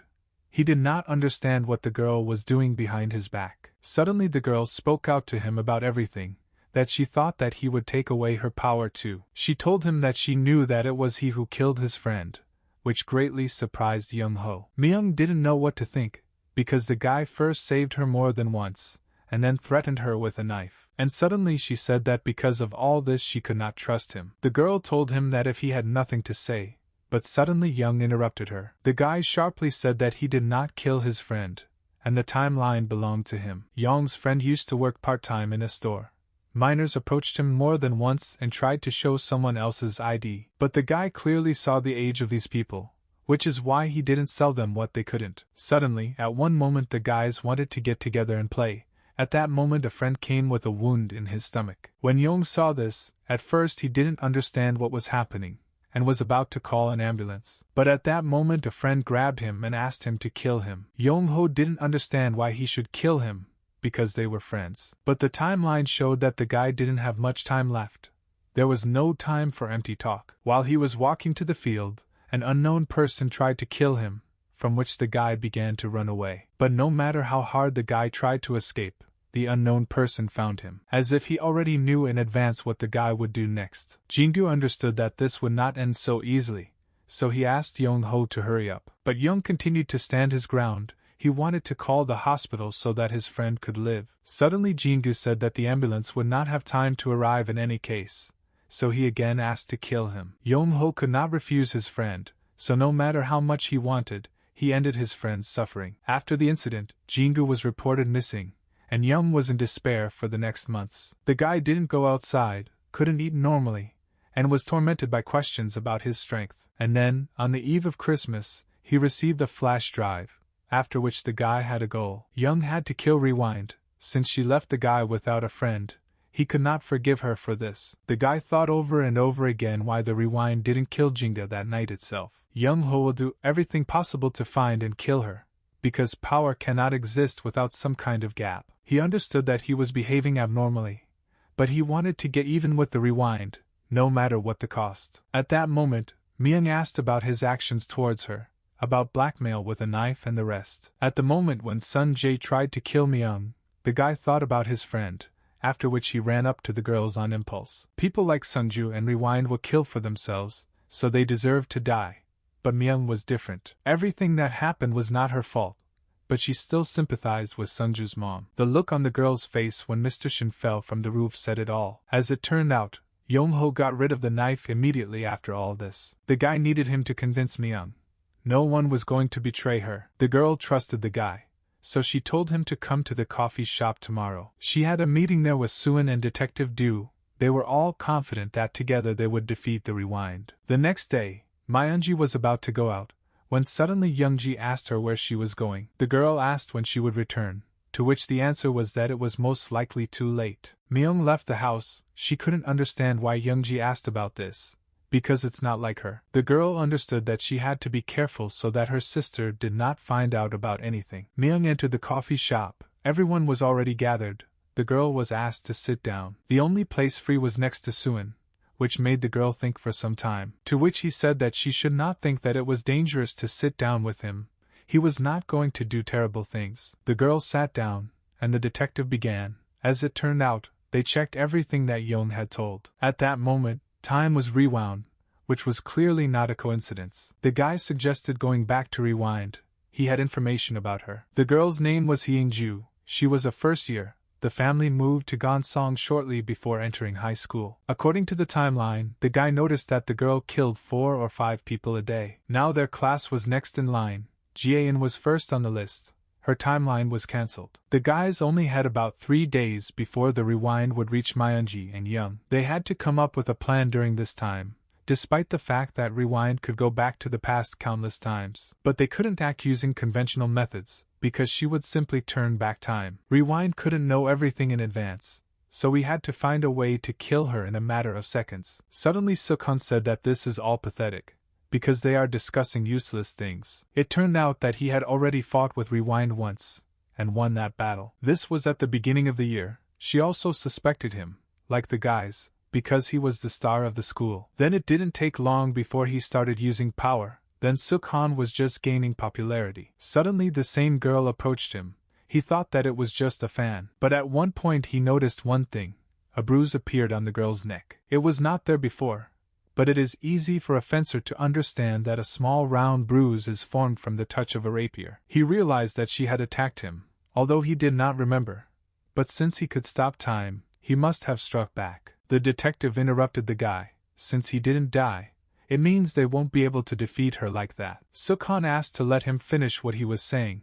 It turned out that there was one more unusual thing. The girl kept her hands behind her back all the time, as if she was hiding them. When an ability is used, there are 2 conditions under which it occurs. The first was the desire to use the ability, and the second was a specific action. In everyday life it would be difficult if only one thing activated the power. Likewise, Heian needs a certain action, which she diligently hides. In this case, you need to prevent this, so she can't rewind time. The guys have 3 days until the rewind reaches Myunji. There will be a chance to win only after they know what Haeying does to use the ability. In the evening, the girl was waiting for her victim. She needed to check 3 more people by the end of the day. All these 3 people were in one place. The girl realized that it would not be easy to remember everything at once. While the guys were sitting in the office and minding their own business, the girl entered. Then she waved the key and asked if they had the power of time. The next day the girl sat at school and thought about yesterday. The girl understood that there was still time until she would be the next to die. Suddenly Yong-ho approached the girl and nervously said that they had a problem. Myung asked incomprehensibly what happened, what the problem was. The guy showed the girl the timeline of some people. Already at number 22 the timeline was reset to 0. Rewind began to speed up the pace. In this situation it will reach the guys tomorrow. After school, the guys followed the 28th student. The last one killed was the previous number. Suddenly, Detective Du arrived in a taxi to the guys. They just wanted to see her. As it turned out, the detective was sent to Seoul, where there used to be a suspect with whom she had dealings. She was told that she had shot the wrong person.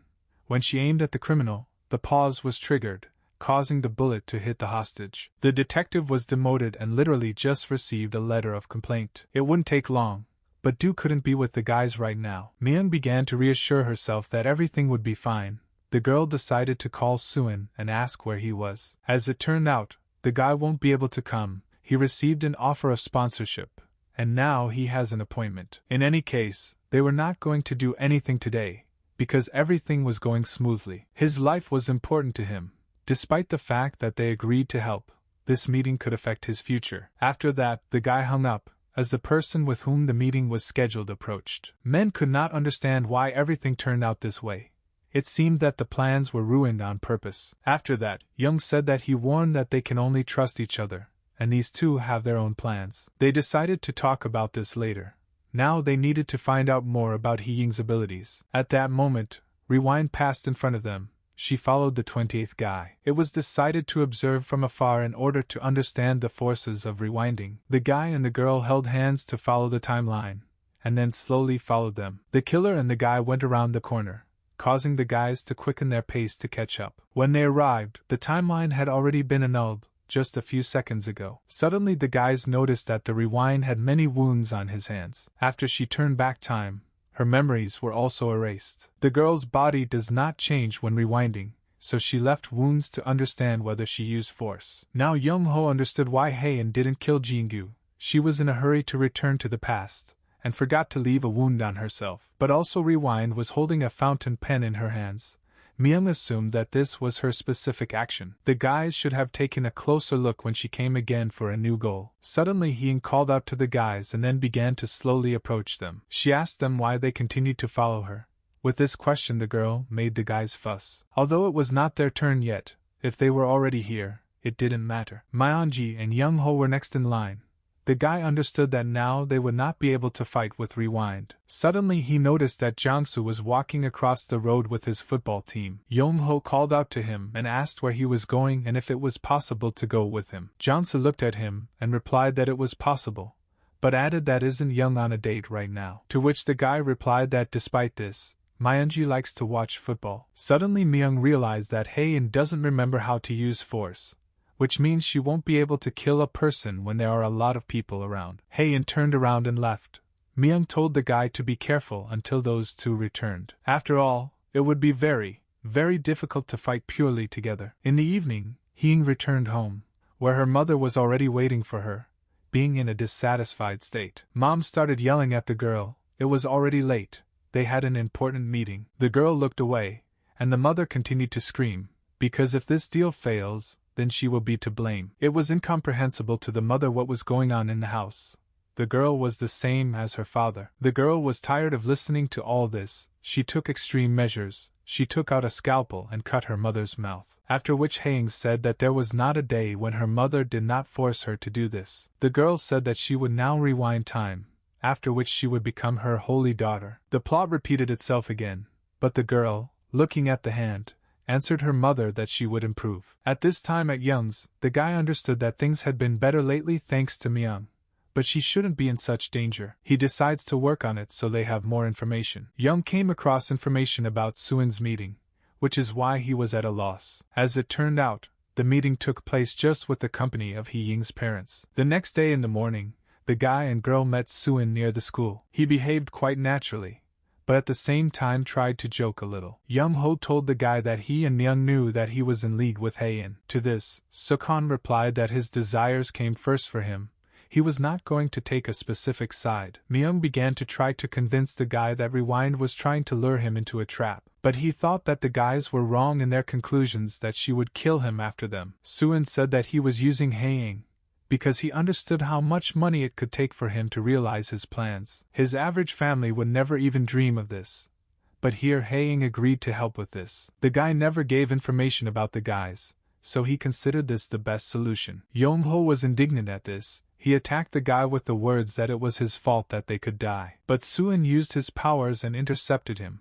From the first meeting he did not like Young's look. It was in his power now to simply and easily break his wrist. Young-ho pulled his hand away, and Suin said that he did not and would not care about all of them. The girl said that he was just pathetic, that he thought he was special because of his strength. To this, Sukhan replied that shouldn't they all take their strengths for granted. The girl continued that if he did not have this power, he would not have received recognition in the field of fencing. This was the last straw. Sukhan left them with the words that they should act as they want, but without him. The girl apologized to Young for the fact that everything turned out this way, because she also lost herself. Today, Rewind should try to kill them. They will be able to choose the place to meet with her, although their strength alone may not be enough. So the guy offered to take away the power of the paws. But the girl said that this was a bad choice, because in that case they would not be different from Haein. Sukhan approached the guy from school and called him over, which greatly surprised him. It turned out that Sukhan decided to practice, to which the guy agreed. But he understood that with such an opponent it would be very easy for him, but it didn't matter. But Sukhan lost in the duel. His opponent asked him if he had warmed up. Suin couldn't understand. The enemy was greatly surprised when the score was 12-0 in his favor. He said that he would not allow him to just fool around during a regular training session, after which he stated that he would tell the coach about such results. because this was unacceptable. At this time, Myung and Young Ho were walking in a crowded place. They were completely calm. But among the crowd of people there was also a rewind. She was watching the guys. It turned out that Sukhan said that one of the second-year students had the ability, which greatly accelerated the search. According to Hee-Ying's calculations, only this guy and girl were left, and she followed them. As soon as the guys deliberately turned into an uninhabited place, the girl slipped towards them, leaving a mark on herself. But as soon as she got there, she realized that the guy and girl weren't there, which made her surprised. But as soon as she turned away, the guys appeared from behind and called her by name and strength. Previously, when Hae-Ying was in elementary school, her mother thought she was a slacker. At that time, the girl was thinking about killing her own mother. At a certain point, she began to notice wounds on her body that appeared before her mother's remark. Looking at them, Hee-Ying began to calm down. But at one moment she saw the recording on the flash drive. It clouded her mind. She wanted to remember it all, every little detail. The girl wanted to become a Time Lord. She was ready to do anything for this. In our time, Hae-Ying started laughing at what happened around the corner. She was overjoyed. She finally managed to find people with the power of time. Now it became clear to her why the guys behaved that way that time. Hae-Ying was going to take away the abilities of the guy and the girl right now. Young didn't know what her specific action was, but she always had a fountain pen in her hands before turning back time. Hae-In ran into Myung, but the girl used teleportation and grabbed Rewind. Myung reached for the fountain pen to take it away, but Rewind pulled her hand away. At that moment, the guy attacked her from the other side. He grabbed her hand, which contained the key. Young snatched this key from Hae-In, thereby disarming her. The guy knocked the girl's fountain pen out of her hands so that she could not use force. After that, he asked, shouting at her, if she remembered Jingda, who died because of her. Hae-Ying looked at the photo in confusion and said that she didn't remember it. The guy was ready to make her remember her friend. Young had intentions of taking revenge on her. Suddenly he was stopped by Myung. She grabbed Young's hand, preventing him from beating Hae-In. Hae-Ying said that the guy and girl did a good job, because they were even able to find out about the action. Suddenly the guy noticed that her timeline was 30 years old, which surprised Young. Suddenly she intercepted the guy and found herself on top of him, after which she took the key. Hae-In was about to take away Young's power. She swung that key at him. The guy realized that it was too late to dodge, so he decided to use the slowdown. But it was too late. Young's head turned into a bloody mess. At this sight, Myung plopped down on the ground, tears flowing from her eyes. At this time, Hee-Ying received the strength of a guy. With her it will be much easier for a girl to receive information. After that, she turned to Myung, asking what her strength was, and then began to approach her. Myung sat and trembled in shock, because Rewind took the guy's power. Hee-Ying said that they also surprised her when they learned about the weakness of her strength. Myung understood that she would die if she did nothing. She had to decide what to do. Suddenly the girl rushed forward. She had to fight no matter what. But Hee-Ying prevented the girl from running away. She used slowdown. She didn't understand that the girl's strength was to step forward, because when slowing down it is very difficult. When suddenly a man came there, he saw all this, which made him shocked. But it didn't matter to Hae-Ying. She needed to leave a wound on herself so as not to forget about it. And then she can just turn back time and there will be no more problems. Suddenly Myung noticed Suin. He was watching them from around the corner. Suddenly he stopped time. It was very close to that moment. Hee-Ying rewinded everything back. The guy approached Myung, after which he told her that he had come to help them. It turned out that he had found a way to defeat Rewind. Hae-In doesn't know who has powers, so the guys have to pretend they don't have them. If she doesn't know that they have powers, she will simply ignore them and calmly leave. If Hee-Ying leaves the wound and uses the ability, then she will definitely know about the powers. Suddenly Myung ran up to her and changed her actions, because they can rewind the wound so that it does not leave a wound. Suin understood the girl's intentions and said that this could really work. But suddenly he noticed that tears were flowing from men's eyes, which made him a little surprised. The guy apologized to the girl. He really didn't want it to happen like that. He only said this because none of them would remember it anyway. Sukhan confirmed that the girl was indeed right then.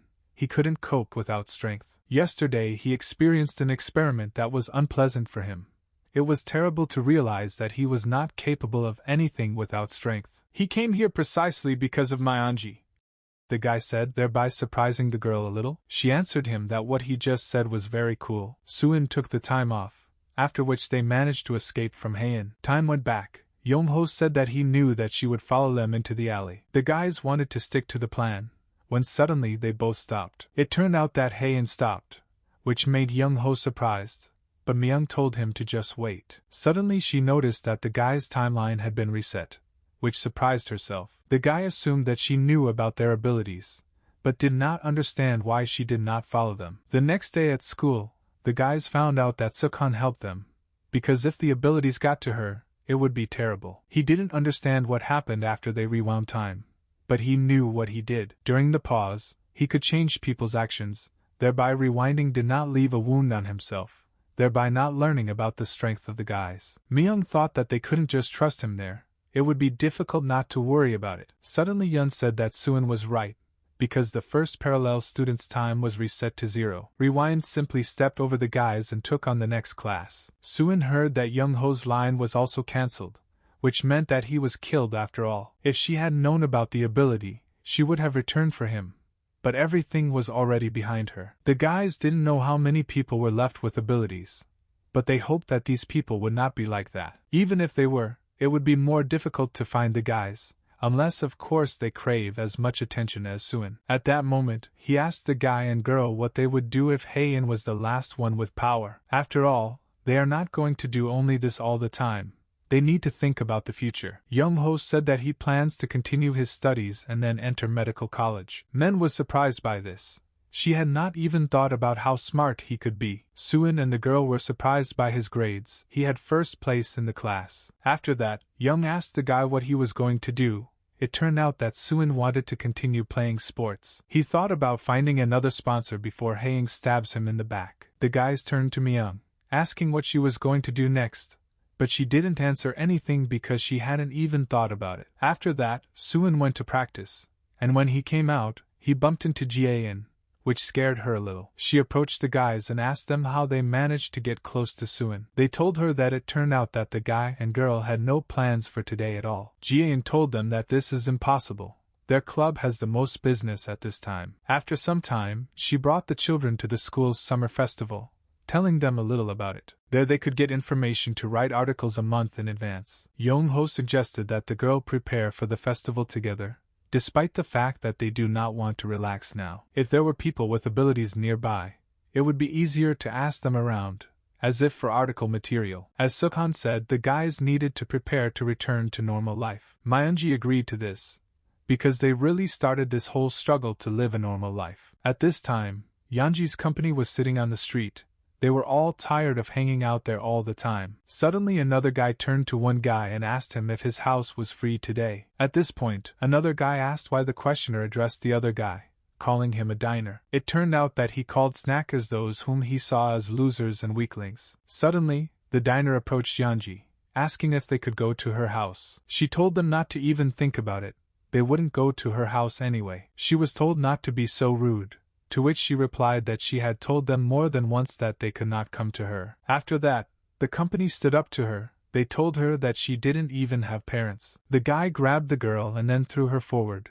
From that moment on, Yanji became a diner. Suin continued to train in fencing, still with the same guy. He decided to continue using the ability. Sukhan stopped time and performed the attack. After winning the fight, his opponent told him that he had improved his fencing abilities. A little later the guys decided to do another round. When they finished playing, Suin walked down the street not paying attention to anything. Suddenly a man from Yanji's company appeared around the corner. He called the guy to him. So much time had passed since their meeting, the man could not believe that it was still him. It turned out that Sungti was looking for him, perhaps even angry that he could not contact Suin. Suddenly a girl came up and asked if they knew each other at all, because the guy completely ignored them. But after a few seconds the girl recognized the guy, which made her a little surprised. Sunggu began to get angry. He believed that the guy was neglecting him, since he had succeeded in many ways. At this point, the guy replied that he shouldn't act like he knew him. Sunggu said that the times when he followed Suhan were like yesterday. Suddenly he reminded the guy about how he beat children. Sunggu understood that the dark past would pull the athlete to the bottom. He heard that Suin even got sponsored or something like that. After this conversation, Sunggu left, telling him to look at his brother's store. Suin was actually reminded of his dark past, which made the guy lose his temper. At this time, Young-ho was helping Jae-in decorate the club room, although he did not understand what it was for. They posted the results of what happened this year, even though a lot of bad things have happened lately. Jie-ing noticed that the battery on her camera was low, which was very bad. Myung noticed that she had the same ones at home, so she offered to go get them. Jie-in didn't mind, because it would be even better. After that, Myung went to get ready for home. While the girl was driving, she wrote to Suin about an interview, but she understood that they had a lot to do. That's why Myung decided to write to Young, because she shouldn't have to deal with all this alone. The conductor's words were heard about the next stop. It was the girl's stop. She was surprised that the time passed quickly. Myung got off the bus, she looked around, and then realized that she didn't remember when she used rewind for this. Some time later the girl was at home. She began to look for batteries for the camera. Suddenly, knocking was heard, which made Myung tense, because no one was home at that time. The girl took the hammer and approached the door asking who was there. Suddenly she saw Yeonji, who was scared. The girl did not understand why her sister needed a hammer. Myung asked why Yeonji was at home now, when she suddenly noticed an envelope. She realized that it was an envelope with their savings, which made Yeonji begin to tremble. She rushed to run away, but the girl grabbed her and began asking why she needed them. Their aunt gave them this money, and Yeonji thought that they wouldn't spend it anyway. At that moment, she pushed her sister away, causing Myung to fall and hit herself. To this, Yeonji said that this only happened because she was pretending to be an older sister. After a while, Myung realized that Yeonji was probably being bullied, because she had bruises. The girl also went through this last year.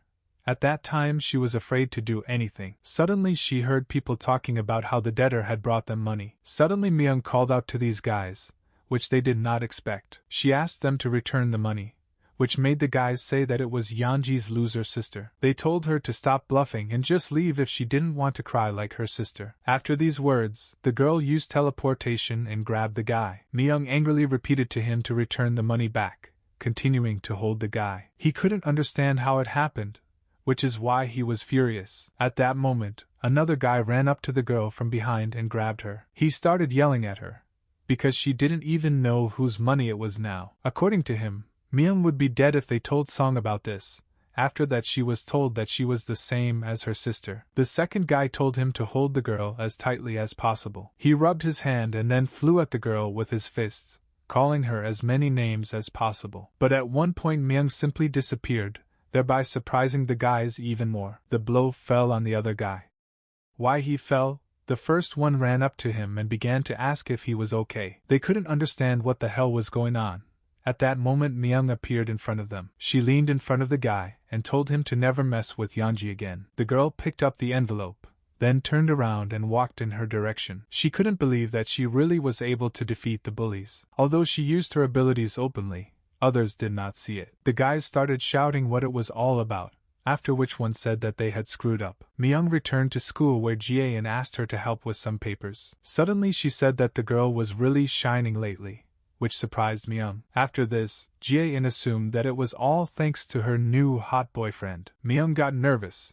It turned out that everyone at school had seen the guys holding hands. Suddenly the girl rushed out of the office after that, saying that everything was wrong. Myung walked and thought about what Jie-in was talking about, how she came to such a conclusion. The girl didn't date Young, they were just in the same boat, that's why it's like that. At that moment, Myung looked forward and saw Youngji, which she was surprised about. She ran up to her and asked what she was doing here, but suddenly noticed that there were problems with her sister. Myung saw that there were multiple beatings on her sister's face, which made her very surprised. Suddenly Yeonji grabbed the girl. She began to sob and scream what she had done. Myung never interfered in her life. Why did she start doing this now? Because Youngji did not ask for help. It's Myung's fault that those hooligans will extort money from her for a very long time. Meng replied that she just wanted to help, but the fact that she beat several henchmen did not help. If she really wanted to help, then just let her stay out of her life. Yeonji didn't need her sister's care. She turned and ran away from her sister, ignoring Myung's call. After some time, the girl came to the cafe, where she was going to meet Sukhan. Myung apologized for being a full 20 minutes late, but the guy was dissatisfied, because he also had his own affairs, and for the sake of the girl he set aside some time. But suddenly he noticed that Myung began to cry, which he was very surprised by. The guy asked her what happened anyway, because she was late. Myung said that she was crying not for this reason, but because of what happened to her sister. The girl told the guy what happened some time ago. She thought that in this way she could mend her relationship with Yeonji. There were only 2 girls now. Myung knew that her sister had gotten involved with the wrong ones. Suin asked the girl if she knew what the guys' names were, to which she said that she was not sure about it. But she said that one of them was definitely Seongu-chan, and the guy tensed up from what he heard. Suin stood up and told the girl to call Young-ho, which surprised the girl. The guy was the only child in the family, so he didn't know how he could help the girl calm down. He added that he should have gotten even with those hooligans long ago. In the evening, that company gathered together again. They ate and drank everything they bought. At this moment, Seongu turned to Youngji, causing the girl to flinch. They munched chips and drank straight from the bottle because of her, he said. The girl was in their debt. Yeonji just needed to help them with his money. But suddenly the big man said that it would be better to rephrase this. He forced the girl to say that she had neither a mother nor a father, so she did not know how to help her friends. Seongu noticed the dissatisfied expression on the girl's face. She didn't want to say it. Yeonji realized that she had no choice, so she began to pronounce these words, and they began to laugh at her. At that moment they slapped her, saying that she was really pathetic for saying that. Seongu told her to bring the money tomorrow, and if they don't have it, he will get her and Myung out of the ground. And he threatened the guys that next time they wouldn't get off so easily for allowing the girl to do this. The guys indignantly began to make excuses to their boss, but to no avail. Suin and the guys appeared behind the company. He was not surprised that the group was hanging out in this place. Suddenly Jeonji shouted to Myunji that she had forgotten again, which made Seongu surprised. He told the guy that he had heard that he was starting over from scratch, but he didn't think that he would be with losers. Young-ho turned to Myung. He said that they both will take care of the bullies, but the girl will have to take care of the consequences. If she really wanted to help her sister, then she needed to take part in this. Seongu said that Suin should have brought those who know how to fight, not these scumbags. He said that the guy didn't even know how many people there were, but Suin replied that it wasn't that many. As soon as the head ordered the people, they immediately rushed towards the guy. Young-ho asked him what he was going to do. It seemed that he needed to talk to the big man, which turned out to be reality. But first it was necessary to deal with his henchmen. The guys decided to use their time powers against them. Seongu started yelling at them because they started to just stand there, even though they were just using slowdown. Sukhan approached him. He said that there was no need to worry about them now. It was better to worry about himself. Seongu did not expect such greyhoundry, so he swung at the guy. But he couldn't even touch him. Instead, he himself received a slap in the face. Suin asked Seongu if he was tired of acting like a little child. All it would take was an apology, and everyone would be done with it. But suddenly, in response to this, Sunchu insulted Suin and again rushed at him with his fists. Again, nothing worked for him. He did not have time to hit the guy, but at the same time he received a blow himself. Seongu was confused. He told Suin not to think that he was cool just because he became stronger. To which the guy replied that they, brats who run in a pack, also does not make them better than others. Suddenly Seongu realized that he could not defeat the guy, so he decided to run away from the guys. Myunji rushed after him, thereby causing her sister even more dissatisfaction. Young-ho approached Yeonji and told the girl that she had no need to worry. Seongu continued to run away, thinking that he would kill the guy. Suddenly Myung appeared in front of him. The girl grabbed him and they both flew into the water, which made Seongu start screaming. He ended up completely in the water, and Myunji simply teleported back. The girl had her mother's words in her head. As soon as the bully got out of the water, she told him not to contact her sister anymore. Myung turned around and went to the guys. Suddenly Yeonji ran up to her and asked her if something had happened. Myung replied that everything was fine and suggested that they just go home. At this time, Hien killed the entire second year. She never found students with abilities, which is why she was furious. She was ready to kill Suin for cheating the girl like that. Suddenly an unknown person approached her. He believed that she would be the one who would gather all the strength. She asked who this person was. He replied that he was the one who was going to take away her power. The girls returned home, at which point Myung felt very awkward. Suddenly the girl asked her why she began to interfere in her life, because she had not done this before. The girl looked at her, but did not know what to answer and how to explain it. Everything Myung had gone through recently, the fact that she could have died, the girl didn't know if Youngji would understand. Yeonji looked at the girl, but after a while she turned around and left, saying that she was upset. But the girl still thanked Myanji for helping. Yanji went into the room, and her sister followed suit by wishing her good night. The next day at school, the girl thought that Young Ho was right. Myung climbed the stairs, after which she saw a crowd of people ahead of her. Suddenly the teacher shouted for all the students to return to their classes. The girl approached the crowd. Everyone was talking about how there was a dead body. Myung looked into the classroom and saw a hanging body, after which the teacher began to disperse the second class. The girl recognized the dead body. It was Haein. Myung was horrified. After some time, she returned home. She still could not understand what was happening. Haein was not an easy opponent. The girl thought that one of the two guys killed her. But Myung came to her senses, because they were both with a girl last night. Suddenly the girl's phone rang. It turned out to be Detective Du. The girl answered the phone. Du apologized for not answering calls. It turned out that her phone was dead. She asked Myung what happened then.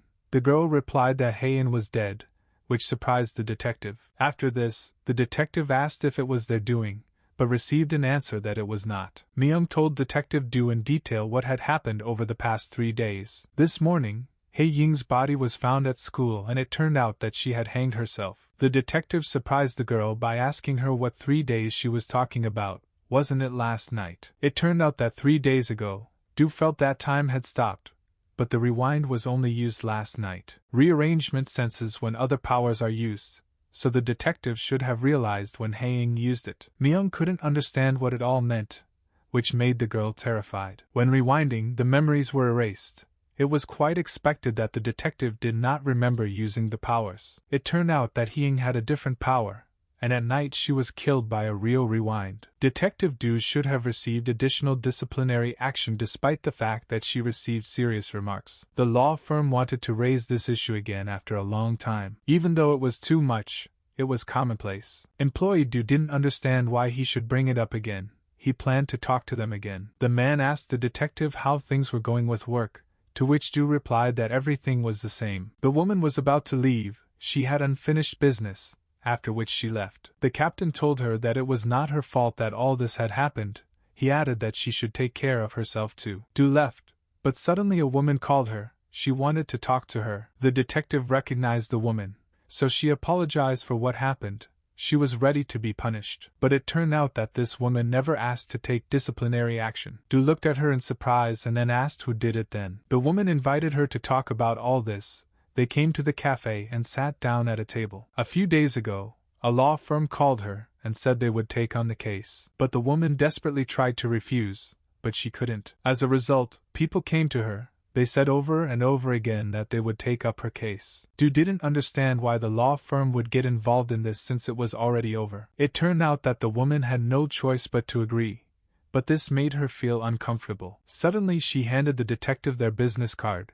Du took it and examined it. After that, she also took the woman's earring out of her pocket and handed it to her. The detective said that she was going to return it. She didn't feel comfortable until she returned it. Nothing good would come of it if the two of them were seen together, so Du prepared to leave. Suddenly the woman spoke. It turned out that she didn't feel like cooking that day, so she warmed up yesterday's food. After that, the woman went to bed and continued sleeping. After being shot in the ear, she was operated on, and then the woman returned home. All of this made her grateful for another day given to her. If it weren't for the detective, the man holding the woman at gunpoint would have killed her. She didn't understand how hard it was for Du. The woman was going to talk to the company again. Detective Du thanked the woman for this and then left. In the evening, Du decided to look up information about this company, but did not find anything specific. But suddenly the woman decided to check the lawyer of this company, who took up the case. The detective was very surprised by what she found out. She found a rewind. Suddenly, an unknown person knocked on Du's door, after which he said that she was smart. The detective managed to find out a lot in such a short period of time. It was actually difficult for a law firm to dig into a case that had already been closed. Du asked the unknown person who he was, to which she received the answer that she already knew who he was. He was the rewind they were looking for and trying to kill in every possible way. Du answered him that if he came to apologize for ruining her life, then she would not forgive him. He told her that all this was not an accident. Then time was rewound back when she fired the gun. Everything that happened in this case was part of the rewind plan. The detective moved according to the plan, like an ordinary pawn. The man walked into the room. He had no intention of apologizing to the detective. Suddenly the woman shot at the rewind, thereby knocking him down. He didn't expect the detective to start shooting as soon as he saw him. Du didn't aim at vital spots, but as soon as the man fell to the floor, she aimed the gun at his neck. She started screaming at the man. Why was he doing all this? Because he could just kill her. After everything that happened, she struggled with the memories every day, thereby suffering. Every person has experienced despondency. The process is the same for all people, and ultimately it ends with people accepting reality. But when a person loses something valuable to himself, this whole process seems more painful. After these words, Rewind used his powers and everything came back. The detective shot him again, but this time he dodged the bullets. Du fired again, but the man dodged again and grabbed the woman's gun. He aimed the gun at the woman, and then shot her himself. After that, the man took out a fountain pen and said that rewinding time is difficult. He Ying's power was a loop. She could endlessly repeat a certain period of time. After using the power, the loop always loses its memory. As long as there is a mark on the body, the loop will be an excellent counter for rewinding. The reason the detective was sent to Seoul was to take away He Yin's abilities. Du understood that if he had mastered He Ying's power, then they had made a grave mistake. After some time, the detective died. She managed to use her ability. In the morning, the woman's daughter approached her. She could not understand what was on the table. Mom replied that this was the earring that she had lost, and the detective returned it to her. The girl said that this was not an earring, after which she went to wash her hands. The woman looked at the table in surprise. There really was not an earring, but a watch. The next day, Myunji decided to call the detective, but could not get her answer. Looking at Du's latest messages, the girl began to worry about the woman. It seemed that the guys were approaching the finals, but now there was a feeling that they were just moving away. Rewind was chasing the guys, not allowing them to live a normal and calm life. The girl was already desperate. She assumed that in the end everything would be as the recording said. Suddenly Yong-ho took the girl by the hand, after which he said that he was also afraid of this. But running away was definitely not an option for them. The guy wanted to return both of their former lives, because they had almost achieved their goal. He knew that it just sounded easy, but in reality they really should have left the same place. The fact that Hying was killed by Rewind proved that they might have all the information. Yong-ho thought how they could calculate and find the Rewind. Suddenly, a board made by Jiaing caught his attention and he rushed towards it. He noticed that there was a group of He Ying's parents who became Suin's sponsors. The guy realized that their school and this company are connected in numerous areas. Young understood that this was a partnership, but they were too actively involved in everything. Myung found information about another company that is also associated with He Yin's parents' company. At that moment, the guy drew up a logical chain, according to which it immediately became clear that Du was in danger. In this case, this was most likely the reason why she did not answer. Suddenly they announced over the loudspeaker that all students should go down to the assembly hall. A memorial service for He In-ju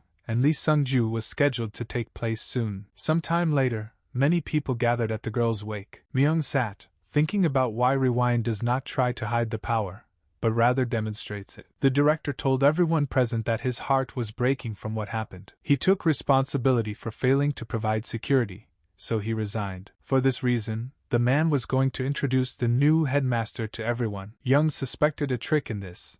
Myung asked him if everything was okay with the guy. The guy took the girl by the hand. He told her that the new director was the president of that very group, and the man was also a representative of a law firm that they learned about today. The guys paid attention to the director's timeline, which was very surprising. At that moment, he made his opening speech, after which he greeted the guys. The man said that from now on, he takes responsibility for everything that happens at school. He was ready to receive students with their problems, waiting from his office. At this point, the memorial service was over, and the students were sent to their classes. He knew that the guys had power, so he deliberately provoked them directly. His time indicators were very different from Hayen's. Young was sure that the man had used the powers many times. Myung decided to call Detective Du again, and the guy decided to call Suin. The two of them couldn't handle it. Suddenly a police officer approached the guys and told them to go with him for a while. The girl began to make excuses that they had no role in He Ying's death. They had an alibi. But it turned out that he didn't come for that. He came about the incident that happened during the disappearance of Jingu. At the police station, they decided to interrogate Young, because new leads had been found and they needed to check the facts. The man asked the guy to give all his testimony again, because he was the closest to it. Young-ho said that they were going to play basketball that day, but Jingu never showed up and didn't answer his calls. The employee then said that Jingu's body was found near a pier on the river. Young-ho began to get nervous, which made him clench his hands on his knees. The guy was asked if Jingu had any emotional problems or anyone who might hold a grudge against him. After these questions, the policeman thanked the guy for his answers, and then got ready to leave. He left the office. Myung was waiting for him there. She asked why it was all needed, to which she received the answer that they needed testimony. After that, he said that he needed to ask some questions from the girl, thereby surprising her. After a few seconds of silence, he said that Detective Du was dead. Myung was stunned. She was killed last night while she was in Seoul, and the culprit has not yet been found. The officer asked the girl what happened between her and the sergeant. The case was closed, but despite this, the woman continued to keep in touch with her. It seemed to him that she simply complimented this matter, but now he needed to know for sure. The policeman took out a zip bag containing Detective Du's watch from his pocket. An unknown woman gave this watch and asked to give it to the detective. He asked Myung if she knew what this watch could mean. The girl understood that Du could have been killed for digging for rewind. She used force to convey important information. At this time, Yong-ho understood that the rewind had deliberately found the body in order to put pressure and scare the guy. He knew he couldn't let the rewind get to him. All he knew about him was his connections with companies, his position as a director of one of the companies, and his role as the director of their school. The guy also knew about the time rewind line, but he didn't know how to connect it all. Yong wondered if the timeline could ideally stop at such a number. At that moment, the girl noticed that the detective's watch was broken, which is why it stood at the same time. At this moment, the guy and girl both wondered what it all could mean. A guy approached Suin and asked if he wanted to go with his company to relax. Sukhan apologized and said that he couldn't. He had his own plans for today. The guy came up and wished Suin good luck, after which he left. After some time, the guy was walking along a busy street when he suddenly noticed a woman. She called him over and then asked him if he was coming from training. It turned out that this woman was his mother. He began to help her, dragging vegetables. Mom said that she felt good in this place too. She had been here since her son's early childhood and did not need anything. Mother was going to support Suin in everything until he achieves his goal. Suddenly a guy turned to him. Suin recognized him as his friend Sungti, which was surprising. The woman was going to treat the guys, but they said that it was time for them to go. It turned out that the guys agreed to go their separate ways, so Sukhan did not expect this meeting. Sungti heard about what happened recently, or rather about the fight with Sungdu. Sukhan asked the guy that he had come to avenge his younger brother, but Sungti replied that he didn't see the point in quarreling with them. That's not what he came for. He said that Sunggu had been uncontrollable since Sungtae left for Seoul, so he couldn't talk to his brother. The guy wanted his younger brother to eventually come to his senses, and Sukhan was the one who helped him. When the guy found out about the fight and his brother's prank, he talked to him and told him not to bully others anymore. Sungti came down to this area because he had some work to do, but then he remembered the guy and decided to stop by. It turned out that he had read the news about him, after which he asked not to ignore his calls. After this conversation, the guys decided to go their separate ways, but agreed to call each other. It turned out that all this time the guys were being watched and eavesdropped on. After some time, Sukhan again came to the gym where he was training.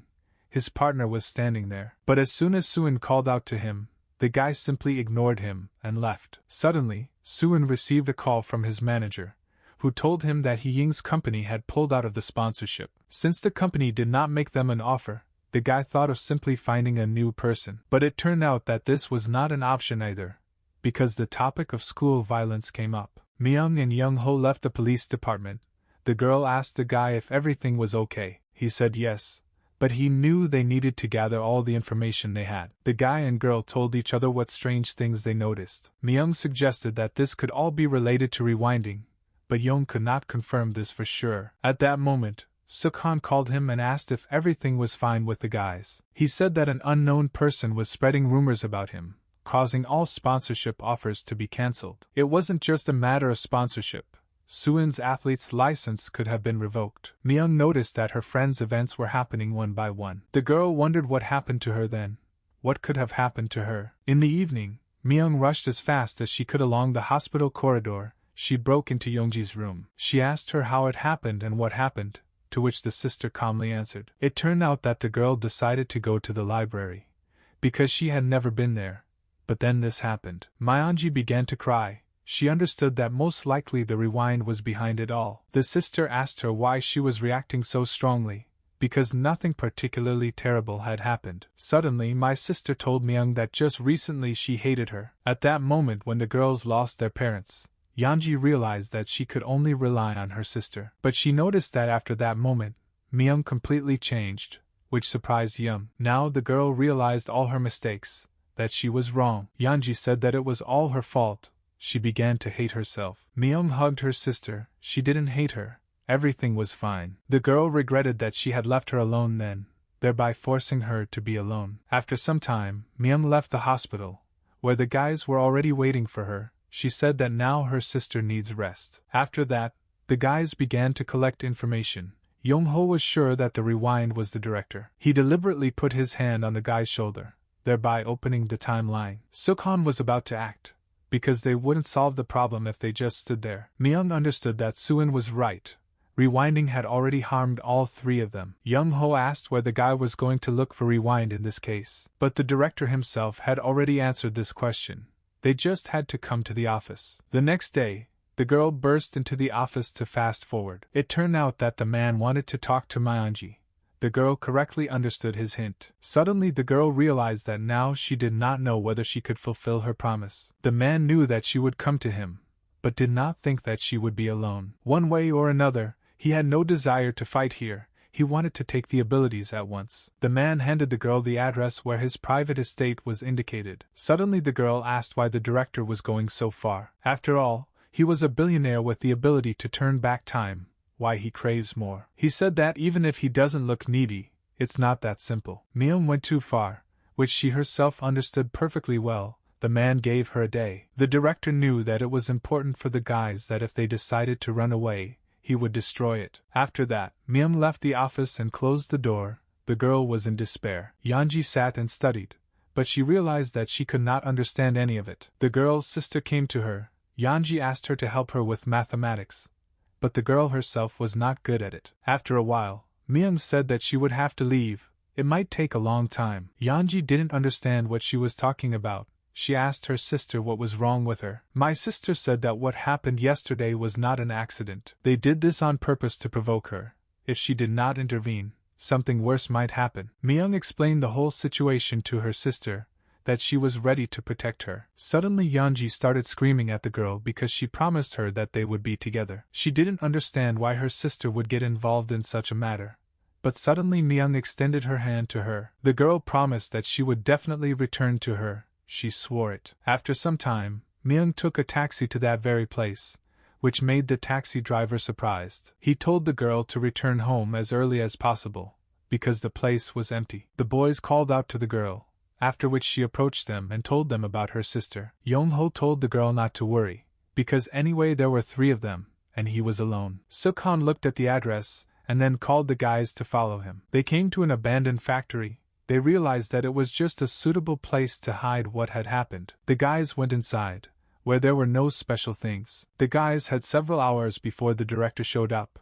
They needed a plan. There was a lot of stuff there, but they didn't think that unknown devices could be installed there. Suddenly the girl said that she had an idea for their plan. The key to victory was their company's research into a drug for the disease. The director was picked up by the driver. He said that he was asked to bring him this drug. To this the man replied that he was unlikely to need them again. After this, the driver said that in this case he would take him back. At this time, one guy in the company hit the jackpot. If he wins again, he will be in danger. Suddenly the employee told the man that his wife would soon be in trouble. He told the man to return home as early as possible. This made the other men turn around. They didn't know who it was. Hyung-soo asked him how he knew how he made money, and what would happen to his wife. After some time, this man was kicked out of the building, telling him to get out. It gave all the employees goosebumps. It turned out that he learned about his ability completely by accident. Once he was crossing the road while listening to music, which is why he noticed the car too late. But suddenly he snapped his fingers, after which he spoke to the person sitting near the road. After some time, the power began to slowly eat him away.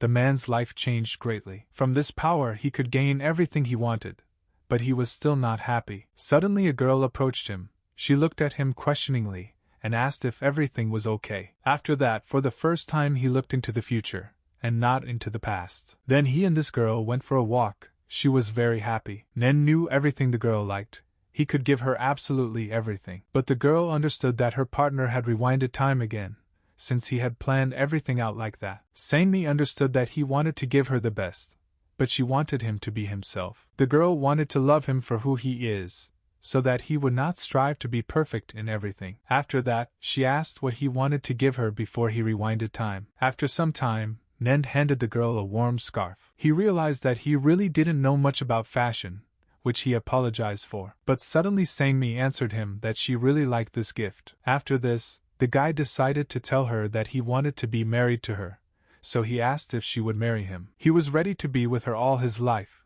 gave up his love of gambling and became a businessman. They lived a long life together, and then used his ability less and less. But suddenly one day he received a call from the hospital. His wife was there. It turned out that she had stage 3 pancreatic cancer. If it had been discovered 5 years ago, there would have been a chance of a cure. But now there are only a few months left. The married couple was very surprised that this could happen. Nen planned to bring Sangmi flowers every day until she was discharged. After some time, the man's beloved died. Nen couldn't believe it for a long time. He was sad for her. He couldn't just let her go. She became his whole life. The man remembered his powers. He could turn back time 5 years so that his beloved could survive. He decided to really use his powers. After a while he stood with a bouquet of flowers. But Nen thought it was all strange. He decided to look at the date. The man noticed that time had only returned a month ago. Suddenly, the screams of his beloved were heard from the room, and he rushed towards her. Doctors ran up to her. Sangmi screamed and shuddered in pain. The man's ability did not work correctly. No matter how hard he tried, he returned only for a month. His wife's death occurred again and again. At one point, Sangmi noticed that her husband was too tired, so she asked him to return home. Suddenly the man realized that he could not remember what day it was then. At home he looked at the photographs. He could not understand when and where it all happened. Suddenly he realized that he had lost his memory. The more he used power to save his wife, the more he lost. His brain began to expand beyond its limits. Suddenly the man turned around. He saw an unknown man behind him who addressed him. Nen came to the factory to see the guys. When he saw all three, he was pleased. The guys couldn't help but come after the mess he caused them. Suddenly the man said that another person had come with him. Suddenly a girl came out. She stood on par with Nen and greeted the guys. Nen recognized that little boy in this girl, or rather the recording. Young Ho assumed that the man and the recording had planned this all in advance. It turned out that this was indeed the case.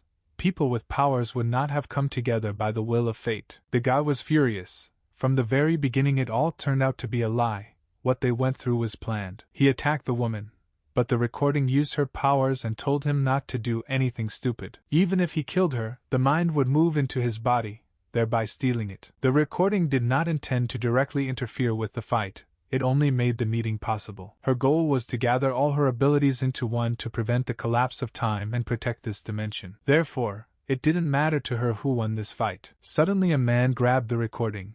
He was dissatisfied with her words. He had cooperated with her for so long, but she dared to say that she was not on his side. The woman was about to use her powers from this, but the man knew how to avoid it. Suddenly he injected her with a top-secret sedative manufactured by their company. Nen was going to gather absolutely all his strength, even her recording. After that, he threw the woman aside and turned to the guys, saying that he was now ready. It turned out that he was the one who exposed information about Suin's past. According to him, the guy had to return to normal life without strength. Suin liked his current life than the one before. Myung told the guys that the timeline has reached 300 years. The more strength he uses, the more memories he accumulates, which is difficult for the human brain. The watch that Detective Du sent is a message that he cannot exceed the deadline. Every time it was used, the man lost his memory. This was the only chance of victory. Even if they couldn't attack him, they had to force him to use his powers more often. Sukhan provoked him to use force. He did it very well. He decided to make it more difficult for Nen to react by using his paws. While the man was rewinding, the guy's power did not affect him. He just could not move. Sukhan agreed with this fact. But there was a huge problem. Myung found herself behind the man. The pause was not a problem for her. Nen was about to use his powers, but suddenly realized that his memories began to fade. While the man was distracted, Myeonji rushed towards him and knocked him to the ground. After that, the task was up to Young-ho. They prepared a pile of heavy things that he needed to throw on him. The guy did what he had to do, but the man managed to use his powers. After that, Suin took a break. The guys looked around and realized that they had done everything right, but it was too early to relax. Suddenly, at that moment, Yong was grabbed from behind. No one expected this. The man switched to the girl. He told her how she dared to interfere with his memories. At this time, the guys were lying on the ground unconscious. It was the work of Nend. The man grabbed the girl and threw her to the floor, shouting that she was ruining the memories of her Sangni. Myung began to worry. She understood that this was possibly her end. She forced him to use his powers again and again, thereby damaging his memories. The man couldn't believe how she was able to prepare so much and build the whole plan. He didn't understand how they figured out his weakness with only information from the news. He assumed that the information was given to them by the detective, and from the reaction he realized that this was indeed the case. Meng couldn't understand why the detective sent them that particular watch. The man apologized. He said that he needed to see someone important to him. Suddenly the girl said that even if he moved at that moment, he would simply see her die again. Myung said that she also lost an important person, but she realized that despite this, she wasted time, which later led to terrible events. Now she knew that she had to gather herself and fight if she wanted to protect her property. The girl promised her sister that she would definitely return to her. Suddenly the girl asked him that he had cheated Du and taken away her abilities. Myung decided to use fast rewind. Although it did not affect those around her, she could be caught by the shuffle. She understood that when using it on a person whose memory could be destroyed, she could be at an advantage. The reason the detective left her the watch was because she used fast forward instead of rewinding. At this point, the director suspected something was wrong. He was going to use his powers again. Myung realized that she needed to use her powers as soon as possible, then she could win. Suddenly she noticed that time-space began to distort. The man heard the words of his beloved behind him, which surprised him. He saw his wife while she was still in the hospital. Her request at the time was that after her death he would not use his powers. They made mistakes, they didn't do everything they wanted, but they did their best to live in love. After that, he looked at Myung. He didn't know what to do now. From this the man simply closed his eyes. Suddenly the girl found herself in the dark and remembered this place. At that moment the girl was approached. Myung dealt with it all by acting very bravely. She turned around and saw the recording standing nearby, which she was surprised by. It turned out that when the measurements were distorted, the woman penetrated the girl's subconscious. Myung asked her what happened to Nend and her friends. It turned out that the power of fast forward collided with the power of rewind. She accelerated time, and he rewinded it back. The past and the future cannot connect. People live in only one reality. At that moment, acceleration and regression began to repeat themselves endlessly. As a result, Nend could not stand it. He exceeded his ability limit. What was ironic was that it came from the strength of a girl she considered useless. After confronting Myung, Nend's mind simply collapsed with the last memory he had. The woman helped Nend Gvand all this time, but he still died, and she showed the girl Young's memories so that she would begin to suspect the guy. This happened because they increasingly doubted each other and could not face the truth. The only way the guys could win was if they learned to trust each other. Young-ho taught the girl to never give up, and the girl fought to protect the people she loved. This war of forces was won by Myeonji. Despite all this, it was the only way. The woman and girl had little time left. They had to leave this place. All this could end in loneliness for Myung again, and Youngji will suffer again. The girl said that she was ready for all this. She knew why she was treated like that. She was no longer going to run away. There was no such thing as meaningless time for her anymore. After all this, the girl found herself at home. The news was on TV. Nend was arrested, and Officer Tesu, who contributed to this case, was promoted. Myeon-du, who died while investigating the case, was also promoted. At that moment, Sukhan came to the girl. He was passing by and decided to come in. Myung was preparing for certification. The preparation was very difficult. While the guy did very well, he became a medalist. Suddenly he asked her if the girl had heard information about Young-ho. He began to seem cold to Suin, because he really thought that the guys were dating. Myung noticed the guy's flowers. She asked what they were for Jae-in.